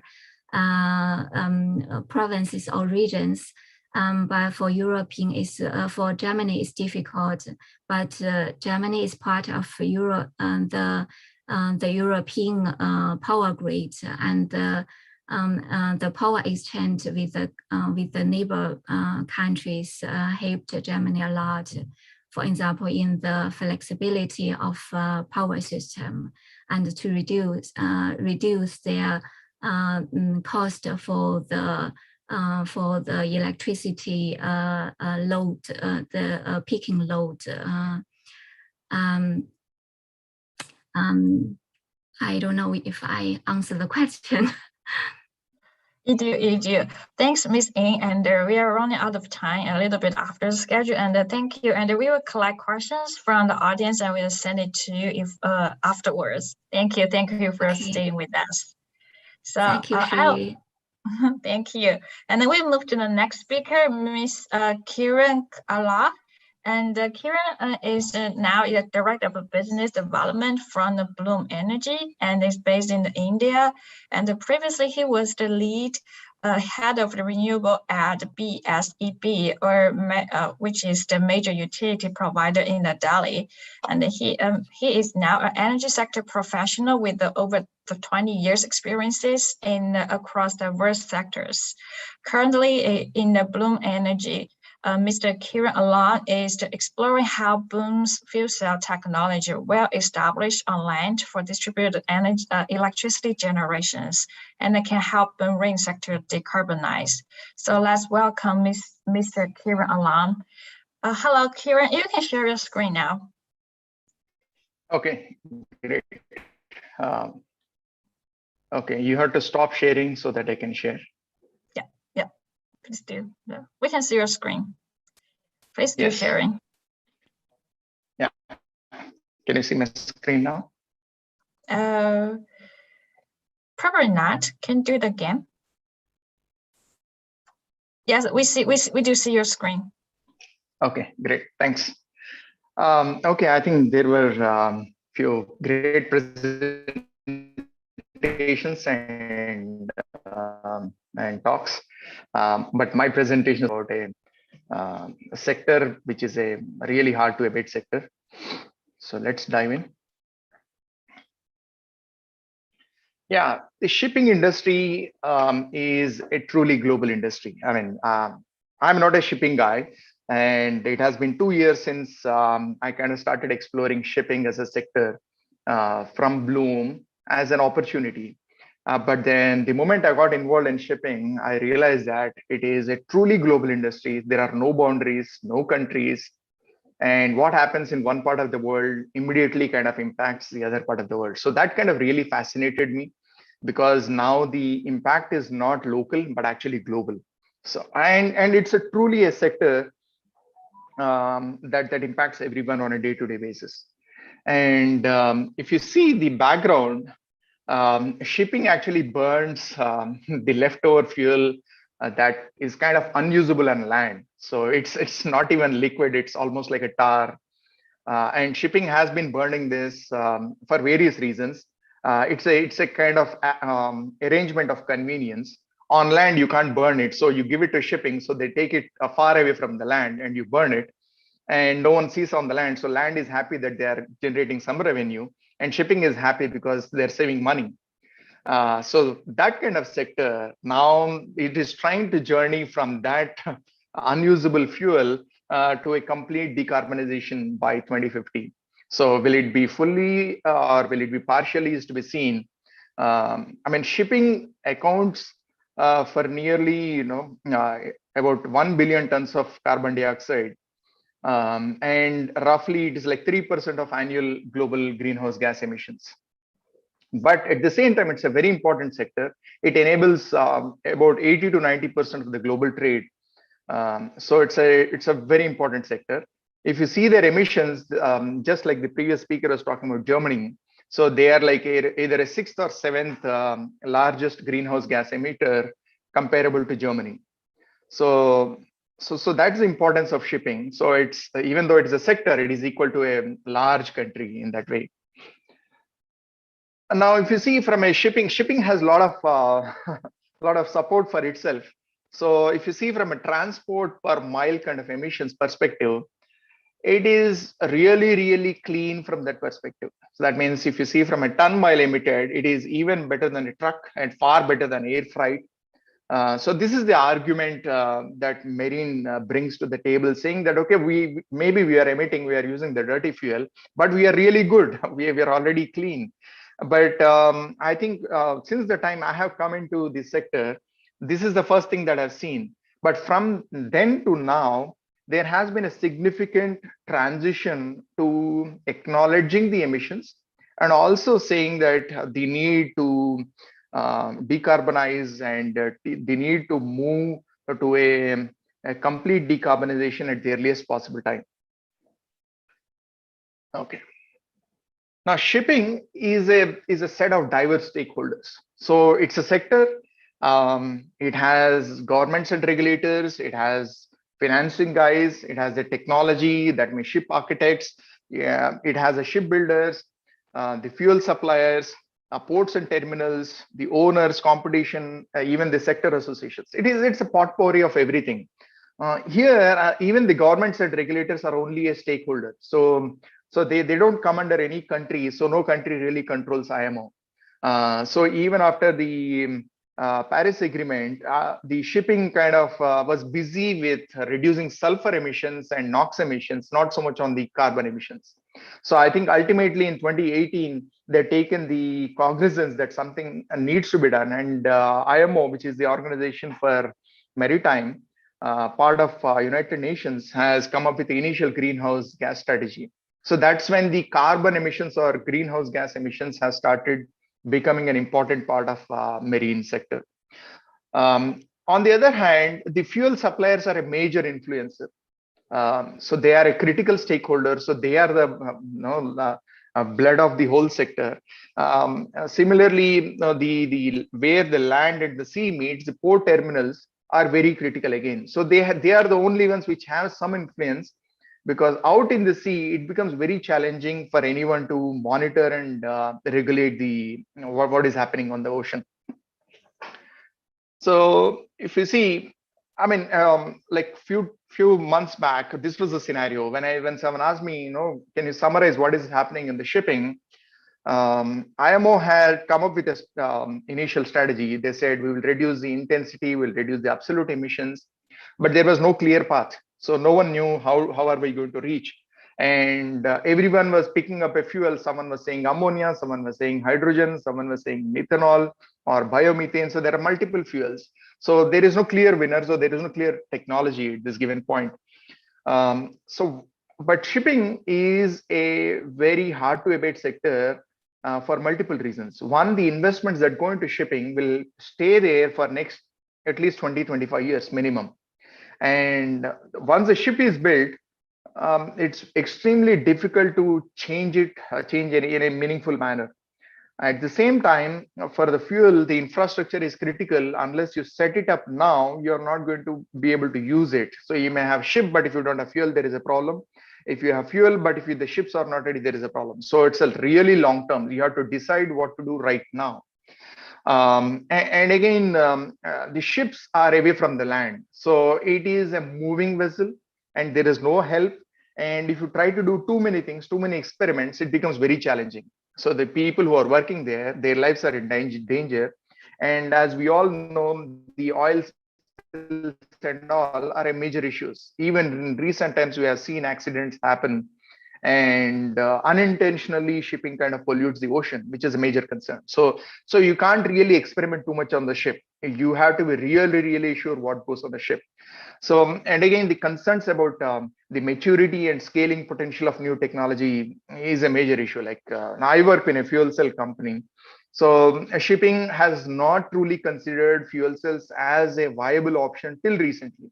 Only in the recent scenario analysis, they have started including fuel cells, either hydrogen or other kinds in the analysis, saying that, okay, yes, fuel cells can be a solution provider. Now, what are the key drivers right now? IMO, as I said earlier, so they adopted a strategy and they already adopted measures that need to be adopted. So from 2023, we'll start seeing certain actions. So that is one major driver. while IMO, the challenge with IMO is it made of member countries, and everyone will have to kind of agree to what IMO is proposing for them to be able to implement. So they are starting in 2021 to do something in 2023. So they expect 2 years to go in discussions forward and backward, and ultimately agree on what to actually implement. But on the other hand, I think the major thing that has happened recent times, sometime I think in July, European Union said we will include shipping in the emission trading system. So they said whichever ships are within Europe, they will have to, their 100% of their emissions will be counted. And ships that are coming to Europe or going from Europe, 50% of their emissions will be counted in the European emission trading system.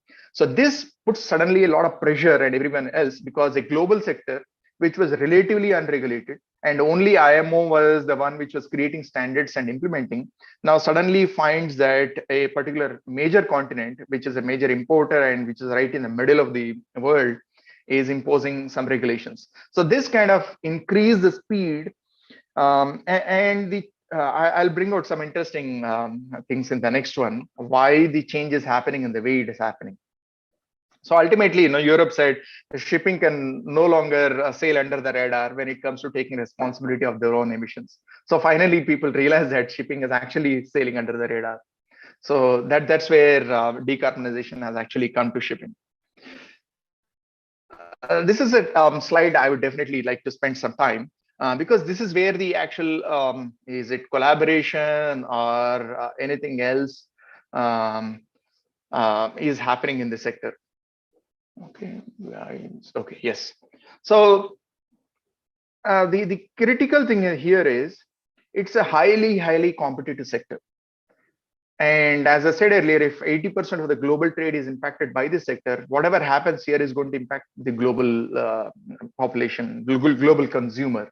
So whether we buy a sneaker or a clothing, or we consume industrial goods, everyone will get impacted whatever shipping does. But at the same time, the ship owners, no one can take a decision on his own independently.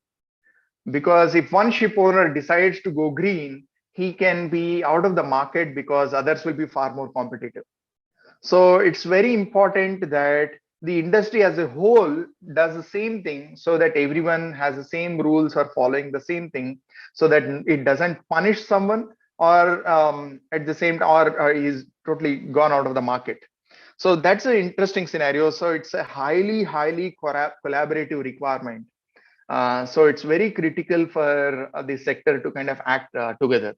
So what's happening here is, I mean, sometime back, even before IMO has come in, because the financing community has been facing challenges, they have come up with something called Poseidon principles. They said, okay, this is how we are going to finance. These are the principles we'll follow. And they started measuring, they started publishing some reports. Similarly, certain stakeholders have come together and say, let us establish a coalition and start talking about it. And they have said this getting to zero coalition. So that those were two things that happened earlier. And very recently, the cargo owners for zero emission vehicles, vessels, which is companies like Amazon and IKEA, have come together and said, okay, we are the ones who are ultimately using shipping. So we will seek that in future, the emissions from the shipping also, we are going to count them. So we want zero emissions from them. So that's a very important trigger, despite that nothing actually is available right now in the market. So the intent about the future is set in place. So that's a very important thing. On the other hand, I mean, see, customer awareness and demand is a critical one, but the end customer typically is not visible and he doesn't have any say, but he's actually getting influenced both from media, from NGOs, and recently I was reading something even as simple as science fiction. As the first speaker mentioned, Peggy mentioned, it's important to visualize the future. Imagine we don't do anything, what is going to happen? Are we okay to accept that and live with that? So that's the key question. So not only have the positive vision, what we want to do, but we also need to really understand what we don't want.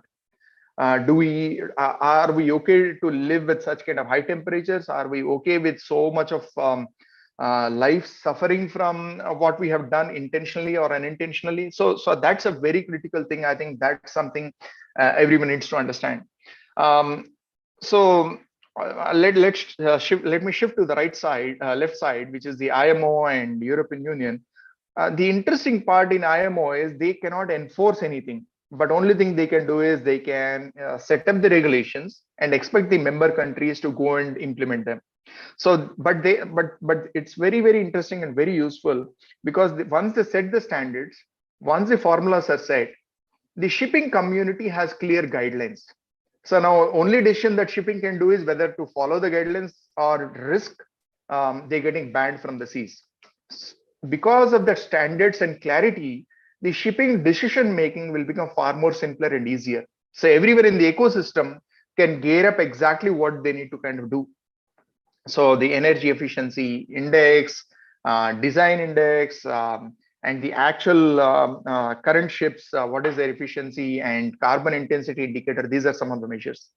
While Europe, as I mentioned earlier, already decided that they will include shipping, even China has certain regulations. United States has expressed their interest to get some standards into place, and other national regulations are coming into picture. And finally, the two indirect factors. One is the energy transition on land. Whatever is being discovered, whatever we are doing on land, that technology is moving to shipping super fast. And shipping being a single sector, the impact is very high. So therefore, if one shipper adopts one technology, other shipping companies will adopt it super fast. So that's one high visibility and high impact kind of thing. Similarly, there are other technologies like energy efficiency, and then specific problems with shipping, and things like ocean related issues like hull coating, how do you do air lubrication, stuff like that. I mean, in shipping, shipping responds to real signals. I mean, when the oil prices are low, no one really bothers about what is happening in energy efficiency. So it's, I mean, you burn as much as oil as possible, but you try to increase your margin. So your margin is protected. So you're happy with it.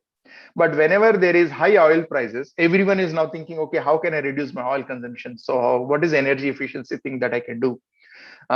So it's very important to see that the fuel price triggers. So it's almost like a single signal. The fuel price triggers a lot of action in the shipping.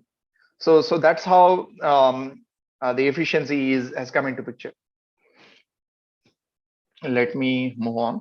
So, I mean, it's a mixed plate. So there are so many things that are happening right now. So we really don't know whether it is a competition or a collaboration or both happening together simultaneously. Because if you see on the left side, the internal combustion engines, so they are all trying to innovate. They are all trying to do marginal improvements, small improvements to get that extra 0.1% efficiency and 0.2% efficiency on a continuous basis. There's so many things happening. Similarly, the currently available fuels, they are trying to see, okay, what is that we can do? So can we reduce the sulfur content, stuff like that? But alternative fuels are coming into picture really fast. There is a huge pickup in liquid natural gas as a fuel. The new ships that are being ordered, I think up to more than 20% are now LNG fueled or dual fueled or multi-fueled. So the reason they are doing that is they want to kind of hedge the future risk. So if any change happens, they should be able to kind of shift to the alternative fuel. So that's what shipping is preparing. On the other hand, an area which is kind of ignored on land, but being taken up very aggressively on shipping is the energy efficiency and energy conservation. I'll come to this a little later, but there are very promising green things that are developing. Batteries have come into shipping in a major way. Even things like wind propulsion, shore power are being talked about on a continuous basis. There is a constant discussion about the future fuels. And I don't think on land we are discussing so much about the future fuels as much as it is being talked in the shipping, because shipping needs to decide today about what they want to do in the next 25 years. So the focus is evaluating different fuels, what is the suitability, what is the availability, what is the safety, what could be the price. So this discussion and this research is happening in shipping much more than what is happening on the land. And finally, the sector that I'm working in, so fuel cells, there are different kinds of fuel cells, and the use cases are different for different of them. I work in the solid oxide fuel cell. We are trying to put up megawatt size fuel cells, LNG fueled or hydrogen ready. They can actually replace both engines completely. So this is what is happening in this.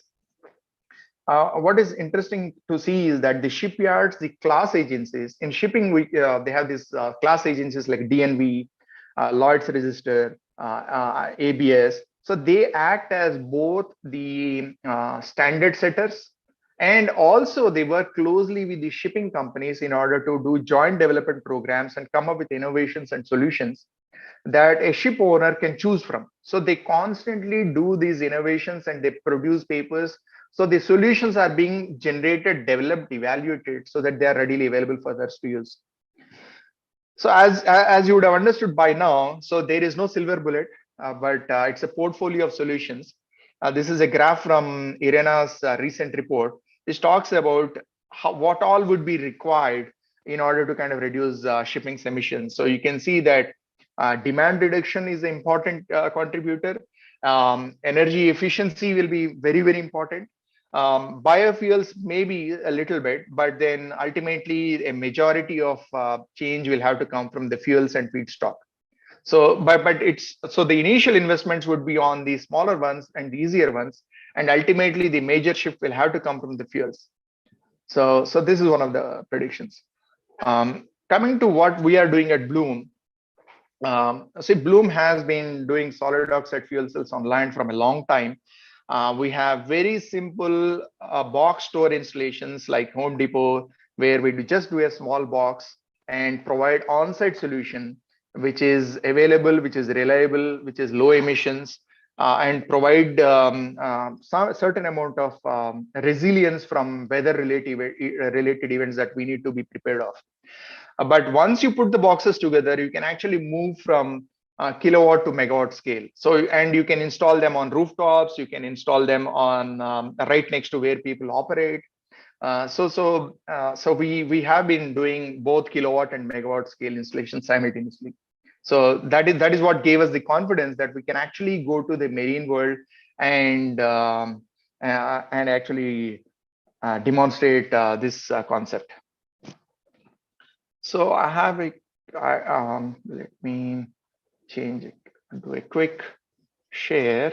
I know that I'll have to stop sharing and then restart sharing.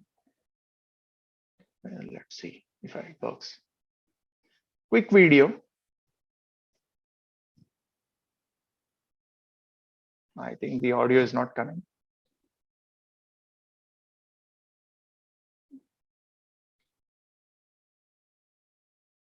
Yeah.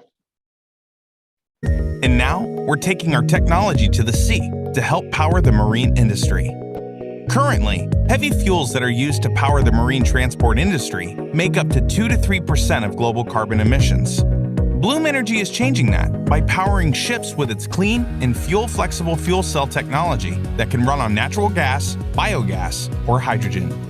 However, conditions at sea are vastly different from those on land. That's why Bloom's fuel cells are being rigorously tested to ensure optimization for ocean deployment. Pitch, yaw, roll, and vibration.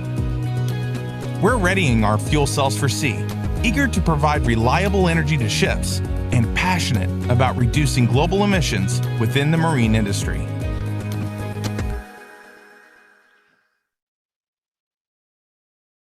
Yeah, so what we're essentially doing is we have a successful product on land, and now we are trying to take it to the marine world, adapting it to the marine requirements. But as you can see, it is not one benefit that will help the shipping decarbonize. So we are trying to take what all we can do so that we can help the marine world decarbonize. We help the marine systems reduce not only CO2, but the fuel cells have virtually no SOx and NOx. So you eliminate pollution, you eliminate carbon emissions. There is no black carbon because some of the ships which travel in the Arctic zone, if they use fuel oil, they emit a lot of black carbon, which increases global warming.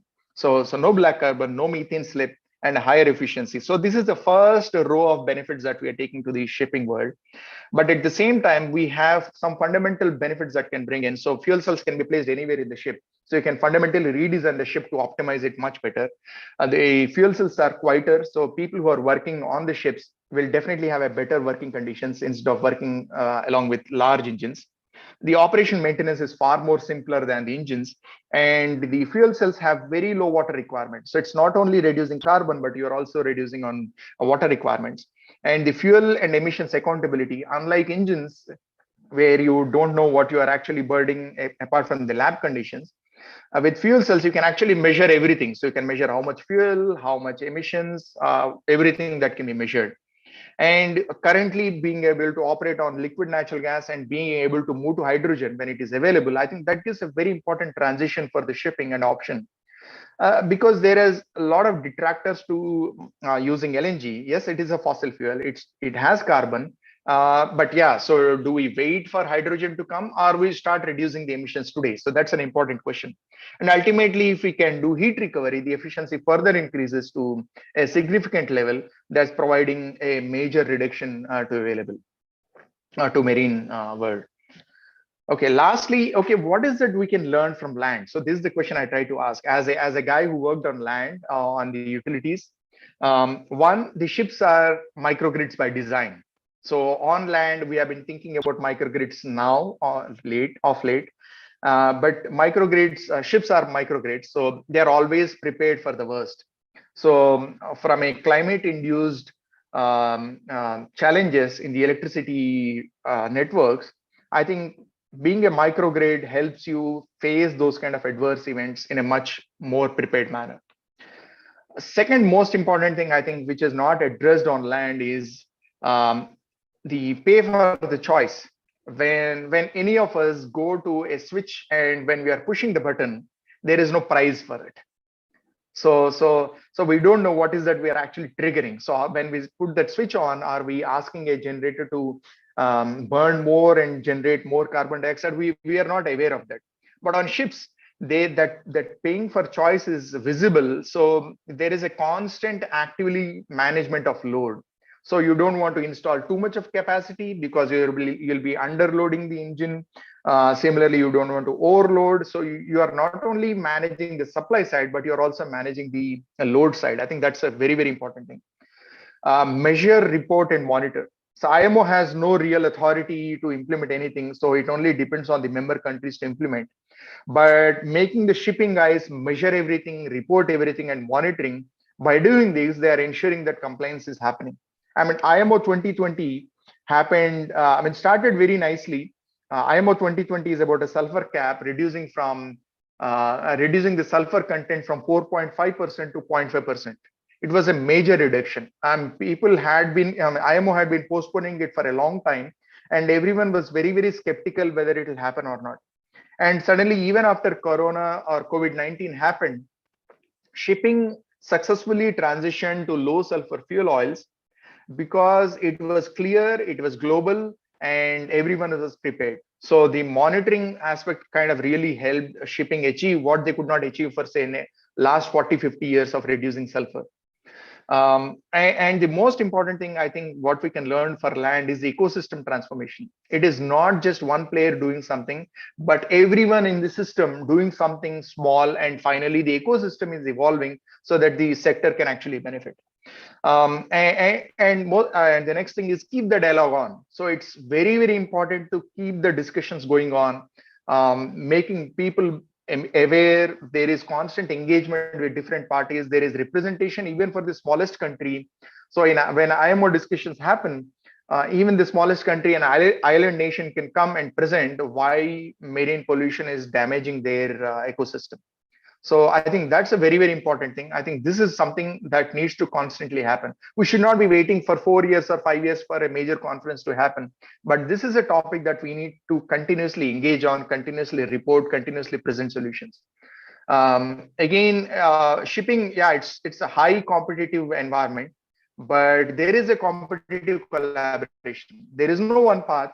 It is I call it a competitive collaboration because the winning depends on wider adoption. So if you choose one fuel or one technology, you will not win. No one else is going to win. But an engine, for example, an engine model or a fuel cell, if more and more people adopt, that is when the cost will come down, the ecosystem will develop. So therefore, the winning depends on a competitive collaboration, not just one particular path. And finally, I think I'll leave everyone with this thought. See, as a consumer, as an individual, we appear to be a product or a service or a price taker. So we have to buy at whatever the price is available. So we seem to be having no power. But if you see from every role that we play in as a consumer or as a citizen, as a human, we all have the power to challenge what is happening and put climate change as a primary goal. So yes, I mean there are organizational goals, there are individual goals, but I think we all have to start putting the climate goal and the planet goal before we put any other goal, and that is how we can achieve the collaboration required to address the climate change. And with that, thank you. If you have any questions, happy to take.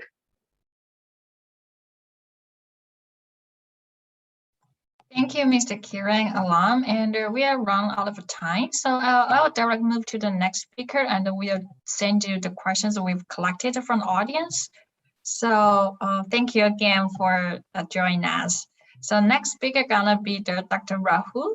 Dr. Rahul is the president of the Customized Energy Solutions, and he leads the emerging technologies domain for the customized energy solutions globally.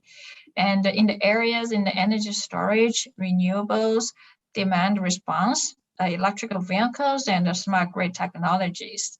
Dr. Rahul has also founded India Energy Storage Alliance in 2012 and serves as a president. So let's welcome Dr. Rahul for his presentation.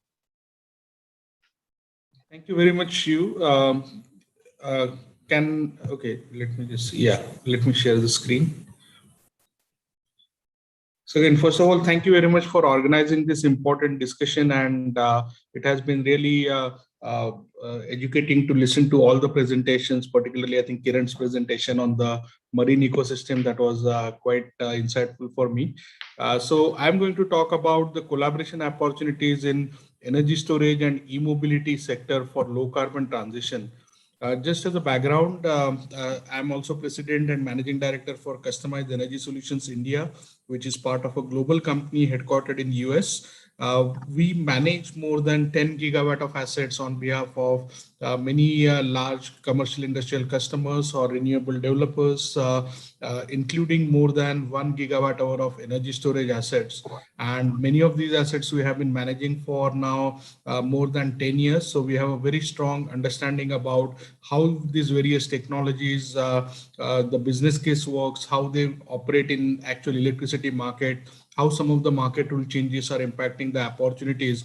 And we are using that experience to help advise policymakers around the globe for taking things forward.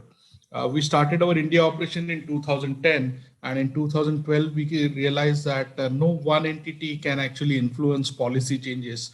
So we created India Energy Storage Alliance in 2012 for creating awareness about advanced energy storage technologies. And in 2016, the leadership circle of IESA decided to upgrade our mission, where we said just creating awareness is not sufficient, and we don't want India to just become a large market, but we want to make India a global hub for R&D, manufacturing, and adoption of advanced energy storage and e-mobility technologies. And when we talk about energy storage technologies, our approach is completely technology agnostic. So we are looking at all forms of electrochemical batteries, looking for mechanical storage, bulk mechanical such as compressed air energy storage, or gravity-based storage technology, not only hydro, but other newer form of gravity storage where people are looking at moving around weights to use the same principle of potential energy storage.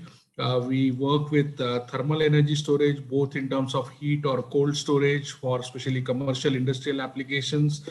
We are working on hydrogen initiatives as part of the chemical storage, where we are supporting both electrolyzer and fuel cell related activities. In terms of pure electrical, ultra capacitors are there, which can be a great solution for hybridization, particularly for any application which requires very strong power pulses. And ultimately, I think without power electronics, this all energy storage does not come together, because we have most of the storage devices as DC direct current devices, and grid operates on AC. So you need to have these bidirectional power conversion devices, which is also part of the key solution. Now, over last decade, the global landscape is changing very rapidly. And this is a map just as a representative from US Department of Energy. This doesn't reflect all the projects which are happening around the world, but this is a snapshot of data what is maintained by US DOE. So some of the regions like India or China, maybe all projects are not getting reflected because maybe DOE doesn't have access to all the latest data. But this just gives you an idea that this is no longer remaining only sort of a developing country or developed countries initiative, or just like few states like California are not driving it. There are multiple hotspots which are emerging around the globe where energy storage deployments are increasing very rapidly. And we definitely have a great opportunity for sharing this experience. And we don't need to go through each country where each country says that, oh, let me start doing pilots, let me start trying to find out technologies, customize those technologies, and then I'll do a 10-year roadmap. We have a great opportunity right now where using last 10 years experience, now many other countries and regions can actually leapfrog and start using energy storage technologies as part of their roadmap for decarbonization. One clear application which emerges is in terms of the renewable energy, although I would like to emphasize that energy storage role in grid is not limited to renewables. In fact, there are some of the earliest energy storage projects, integrated energy storage with coal plants to try to stabilize that. But in the current context of decarbonization, since there is a talk about moving towards higher and higher penetration of renewables, I'm using this as a case study where many people think that, oh, if you just place renewables in a more diverse geographical region, or if you mix and match 2 or 3 different forms of renewables, then you can take care of all the variability.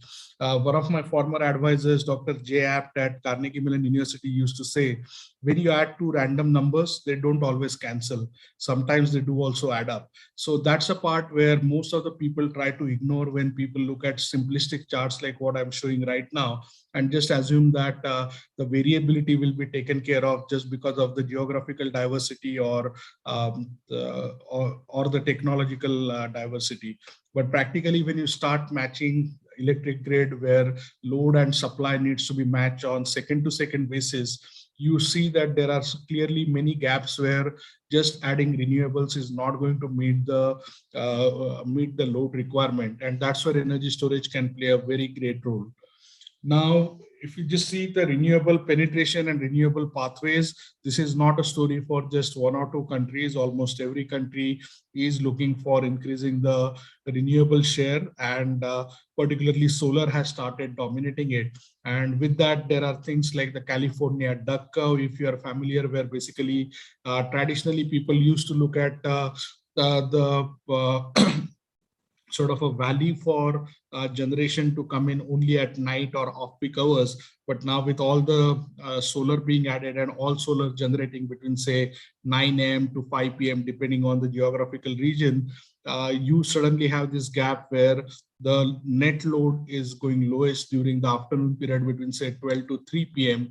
and you have to shut down many of the base load generation plants because you just do not have sufficient load requirement in those times. So those type of challenges will start coming in many regions. So many people ask the question, okay, this is great. Technically, energy storage is a great solution, but is it economical? Can we afford to integrate storage with renewables? Renewables have just started becoming cost effective and they are at par with conventional resources, or they even started beating the marginal cost of fossil fuel plant. So why shouldn't we just try to sort of take benefit of this cheap energy and not worry about storage, and maybe look at it another 5 years, 10 years down the line? Now, this is a part where what we need to realize is that when you are not integrating storage with renewables, that means you keep on relying on conventional fossil fuels. And once you start operating these fossil fuel generators below 50% capacity factor, your fixed plus variable cost of that actually starts going above 8 rupees or above maybe 10 or 11 cents per kilowatt hour. And already renewables plus storage as a blended cost has come way below that. If you see many of the recent tenders, you are looking at solar at somewhere between 2 to 3 cents. And even by integrating, say, around 25% storage for 4 hours, you can actually get prices which are below 3 or 4 cents, which is substantially lower than whatever can be provided by thermal power plants. So this is something which is becoming very, very attractive. And this is not only question of the reducing the capital cost of the storage. When we are looking at levelized cost of storage, you need to account for round trip efficiency, you need to account for depth of discharge, you should account for cycle life, you should account for at what rate you are charging, discharging. So all these parameters influence, and there is a lot of research happening around the globe for not just reducing the cost of the storage, but improving the round trip efficiency, improving the depth of discharge of the systems, or as well as increasing the cycle life. So the levelized cost of storage is falling down much faster than the traditional charts what you see in terms of just the upfront capital cost, which is released typically by Bloomberg or similar agencies. And that's where you need to start doing detailed modeling. You need to understand the business case of individual application. You need to size the storage system in the right way. Because many times I see that people have this notion that, oh, I will start deploying storage projects when I get $100 per kilowatt hour price number. No, in fact, there were many opportunities even when storage was at $500 per kilowatt hour, where people have built very successful business cases by deploying these storage projects. So there is no one magic number which storage needs to hit before you can start deploying. What you need to do is you need to study the different applications, different business cases, different locational issues, and try to size the storage system in an appropriate way so that you can start building the appropriate business case. So we as a customized energy solutions, based on our last 15 years experience, have developed a platform called COMETS, comprehensive market evaluation tools for storage, and some of the screenshots are visible where you can factor in the load shape, the local distributed renewable generation, as well as any other parameters related to the grid energy or backup or diesel power, which if you are using it, and do a optimization calculation and decide what size of storage and how you should deploy it.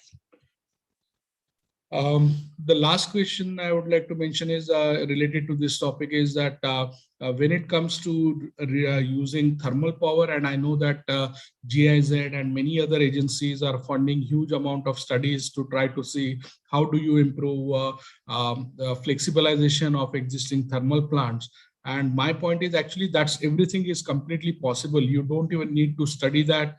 We have had coal plants being operated as a flexible resource in many of the developed countries. The challenge is that when you start operating, it is not a technical question. Technically, yes, you can operate coal plants at even 30% or 25% of your peak load. But when you are doing that, one is there is a heat rate penalty. So your effective carbon emission for per unit generated from thermal, in fact, even goes up.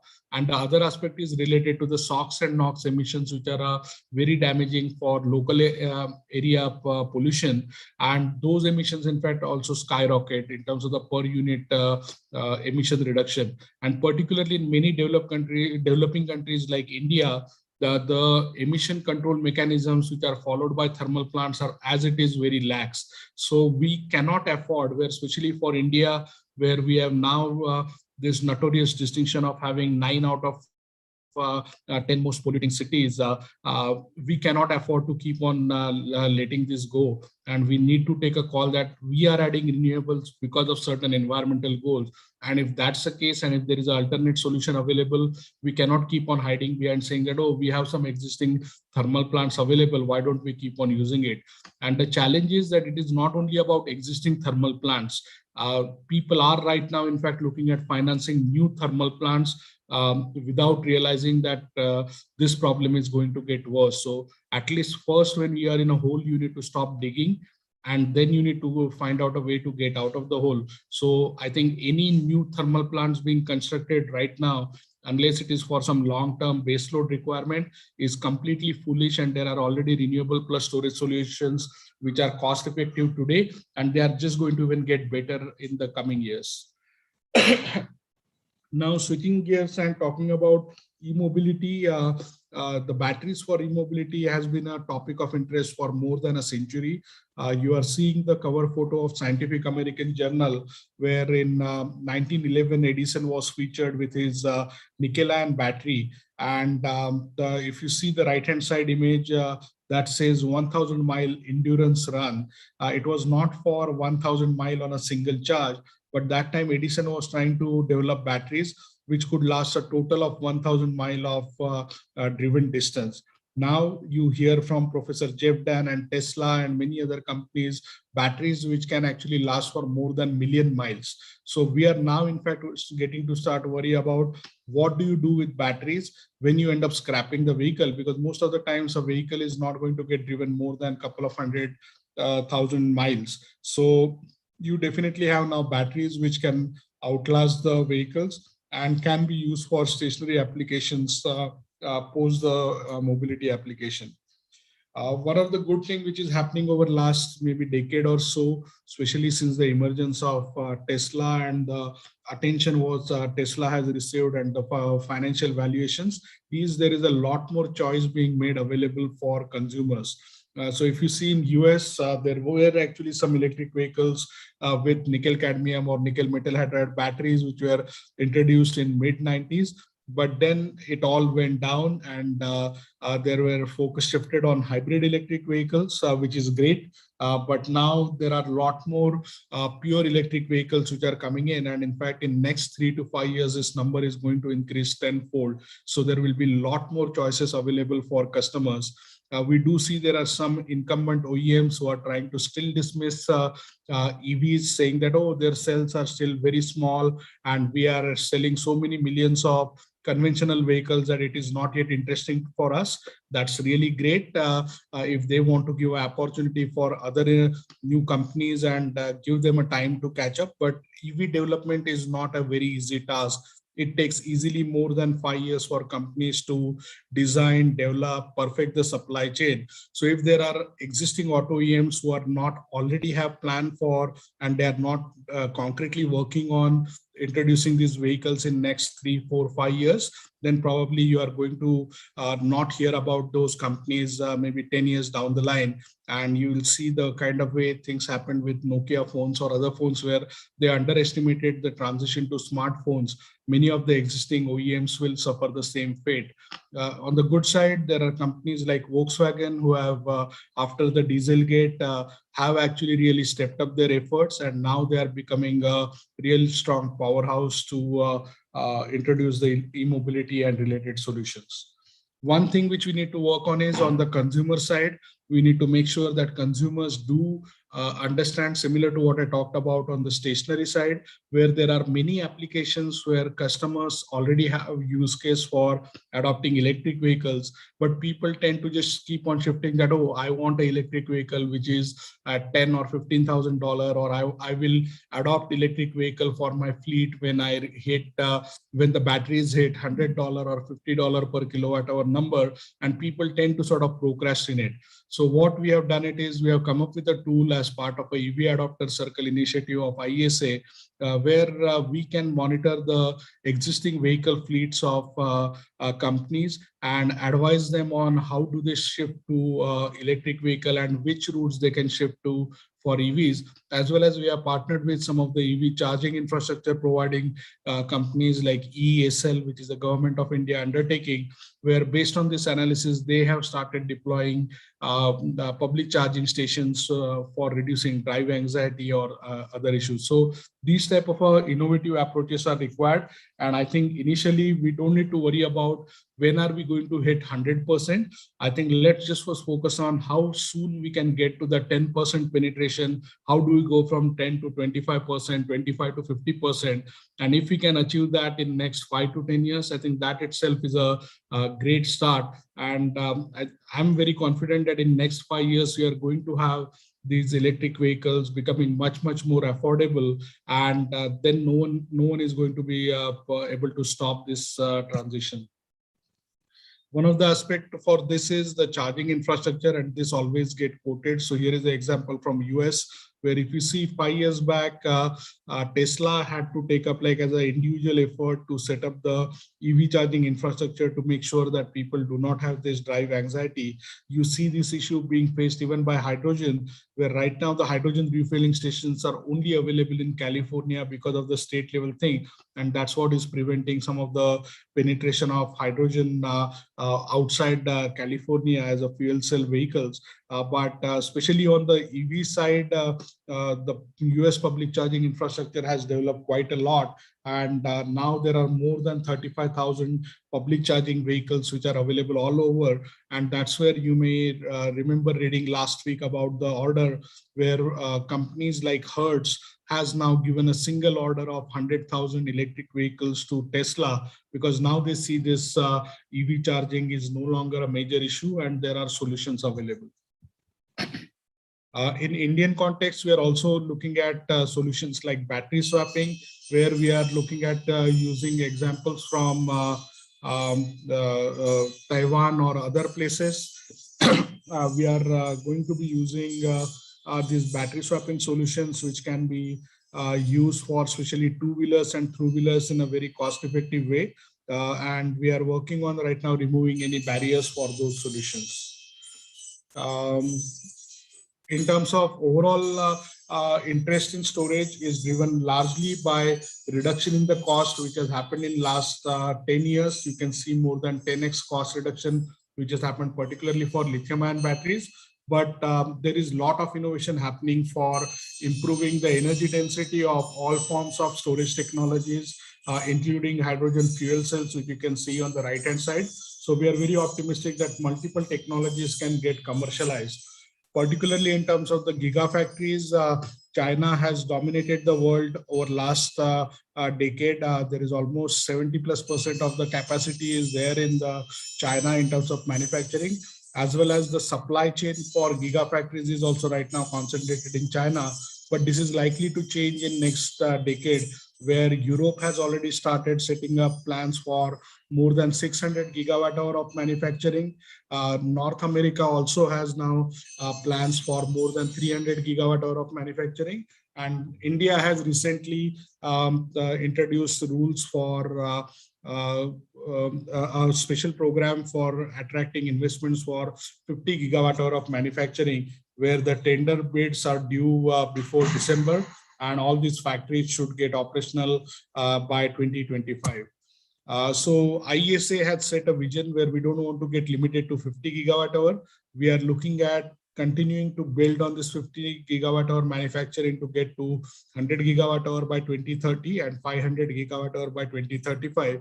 We have already started sort of creating a industry alliance, and we are not waiting for government or other organizations to push us in this, but we are already setting up standards where we want to move towards having 100% green energy for this manufacturing, as well as we are looking at now greening the complete supply chain and looking at sustainability of the raw materials, the recycling issues, upfront. So we don't want, I think, as Kiran mentioned, that for sectors like shipping, it has taken them 20, 30 years for trying to come together and address some of these issues, which others keep on talking about. But especially as an India Energy Storage Alliance, we are trying to make sure that when we are building a new industry, we address these issues upfront, because we convince that's a way to move forward. And this is not an afterthought, but should be part of the design and planning effort itself.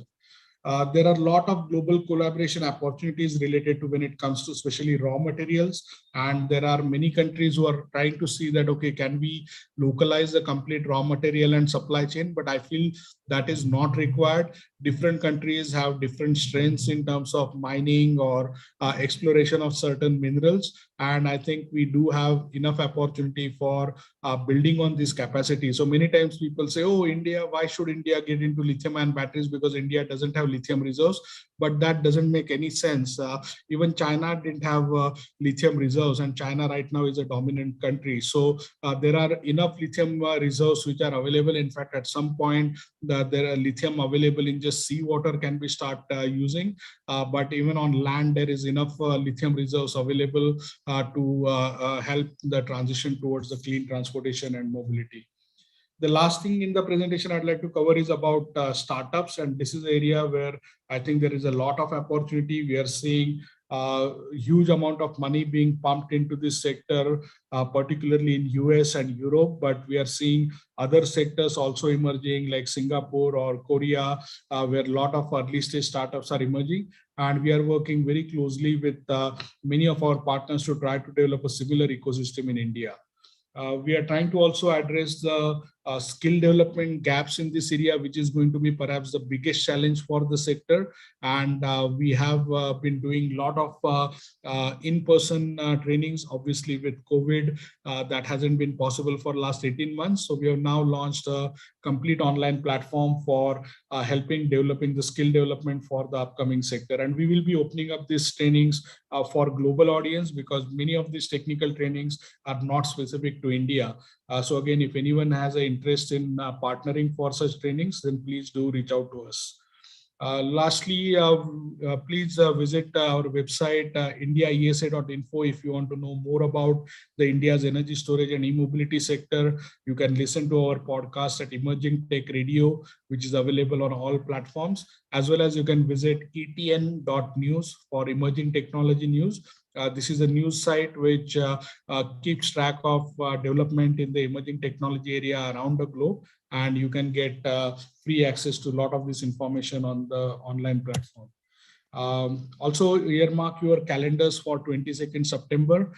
This gets celebrated as a World Energy Storage Day for last 5 years, since 2017. Since last year, we have started hosting a global conference where in 2019 we had 75 speakers from around 25 countries sharing insights about activities all around the globe. This year we had more than 175 speakers and we did a non-stop marathon 24-hour conference, as well as 10+ workshops to bring together insights about how energy storage, green hydrogen, e-mobility and manufacturing sector is developing around the globe. And this is a free event. This will remain a free event forever. So please earmark your calendar and do plan to join us for Energy Storage Day on 22nd September 2022. So with this, I would like to end my presentation. I would just like to say that there is a lot of great policy development which has been happening globally. The technologies are evolving. The cost reduction curve is similar to, or in fact, even steeper than solar industry. And we don't need to keep on waiting for certain specific price point for adopting these technologies. There are many applications where storage technologies are already cost effective or were cost effective even 5 years back. So by understanding the right applications and by sizing the projects properly, by optimizing the projects properly, you can make a business case right now. And companies like CS and ISA, we are happy to help anyone who is interested in this transition. Also, in terms of manufacturing, there are tremendous opportunities right from R&D to manufacturing to recycling, which are going to be emerging. And we need to learn from each other's experience if we really are serious about tackling the climate challenge, which we need to address within this decade. We don't have another 2 decades. There is no point in just setting some net zero goal for 2050. There are a lot of things which we need to do within this decade, and time is now for action. So with that, I'd like to thank the organizers for giving me opportunity. And if there are any questions, people can reach me at my email address or website. Thank you. Thank you, Dr. Rahul, and thank you for the impressive presentation. So we move to the, Dr. Rahul, please stay online for an additional 5 minutes. In case there's some questions from the audience, you can just type in answer in the Q&A box. So we will move to the our closings, and it's almost the end of the session and also the end of the Enspire Summit. So I would like thank you for everyone who has presented their 4 sessions in October and contributing to the Enspire Summit. And I'm also very thankful to our ecosystem partners. Next, please. Thank you, Impact Bread, Young Green Tech, New Energy Nexus, TGK Ventures, Global Energy Transition Alliance, and the Beijing Energy Network, and my companies, ZU Tech, who has worked diligently to make the summit happen. And to welcome, our summit is to welcome the COP26. So there will be 4 sessions to align the goals of the COP26, and there are going to be the mitigation, adaptation, and the mobilizing finance and the collaborations. Next, please. Yes, through the 4 insightful sessions, we will learn a lot about innovative stories from the world's leading corporates, from the technology firms, utility provider, and the manufacturer and the banking sector who has acting to achieve the net zero. So thank speakers from the Tencent, Interact, HSBC Hong Kong, and the Green Space Asia for the great discussion and the sharing. Next, please. Yes, and as we are seeing and living with the devastating extreme weather more often, we do remember the winter storms and the power outage in the Texas and the more wildfires in the California state. So we are glad to have Kyle story from Descartes Lab and Dessa from the Global Network of Natural Disaster Reduction to join the panel discussions. And thanks them for the great discussion on emerging technologies that will help promote the climate adaptation and resilience, and also the great advanced solution to rebuild ecosystems, reforest, and reduce the carbon emissions from the manufacturing process, as well as the project experiences in reducing the natural disasters in the communities and in Africa continent. Next, please. And the financial also plays a great role in to reach this goal. So as estimated, there are gonna be $100 billion needed per year by the year 2020 that global financial institutions have to unite and work towards the global net zero mission. So we're honored to get such high level financials from the World Bank, McRaleigh from the BlackRock, Anil from the TDK Ventures, Charles from the Macquarie Group, and Matt Klein from Newfield Climate. And their panel discussions has covered from asset management to the climate investment. And it turned out to be a huge great success, and we attract over 200 participants to buy the tickets. Next, please. Yes, today's gonna be the last session to count down the COP26 conference, which is gonna be happen tomorrow on October 31st. So we are looking forward to see the fruitful and constructive decisions made on the conference. So please allow me to point out the speakers again. Peggy from the project Drawdown, and Kerry Krosinsky from Yale University, and Miss Yuen from the JUCCCE, and Kiran from Blue Energy, and Dr. Rahul. And thank you for the impressive stories and the generous sharings. And lastly, I would like to acknowledge the contributions from our conference team, Summer, Jen, our president, and Rating, and Sunny, Sia, Stefan, and Jinhan, our marketing girls. And I also want to thank you to Vivian, Stefan, Sada, Zetian, and Yenda. Thank you all for the hard work in the past months. I know it's tough it could be that successful without your input. So our organization EIN will keep continuing our Inspire Summit in the next year. So please join us by subscribing our newsletters on our official website, or follow us on LinkedIn, or join our Slack channel as well. So thank you all for joining us, and we'll see you in the next event and the next Inspire Summit. Thank you. Yeah, that's the end of today. Thank you, and thank you for staying with us for about 2.5 hours. So have a nice day for the people from the west part, and good evening. Sorry, have a good day for the people from the east atmosphere, and good night to the people from the west part. Bye bye.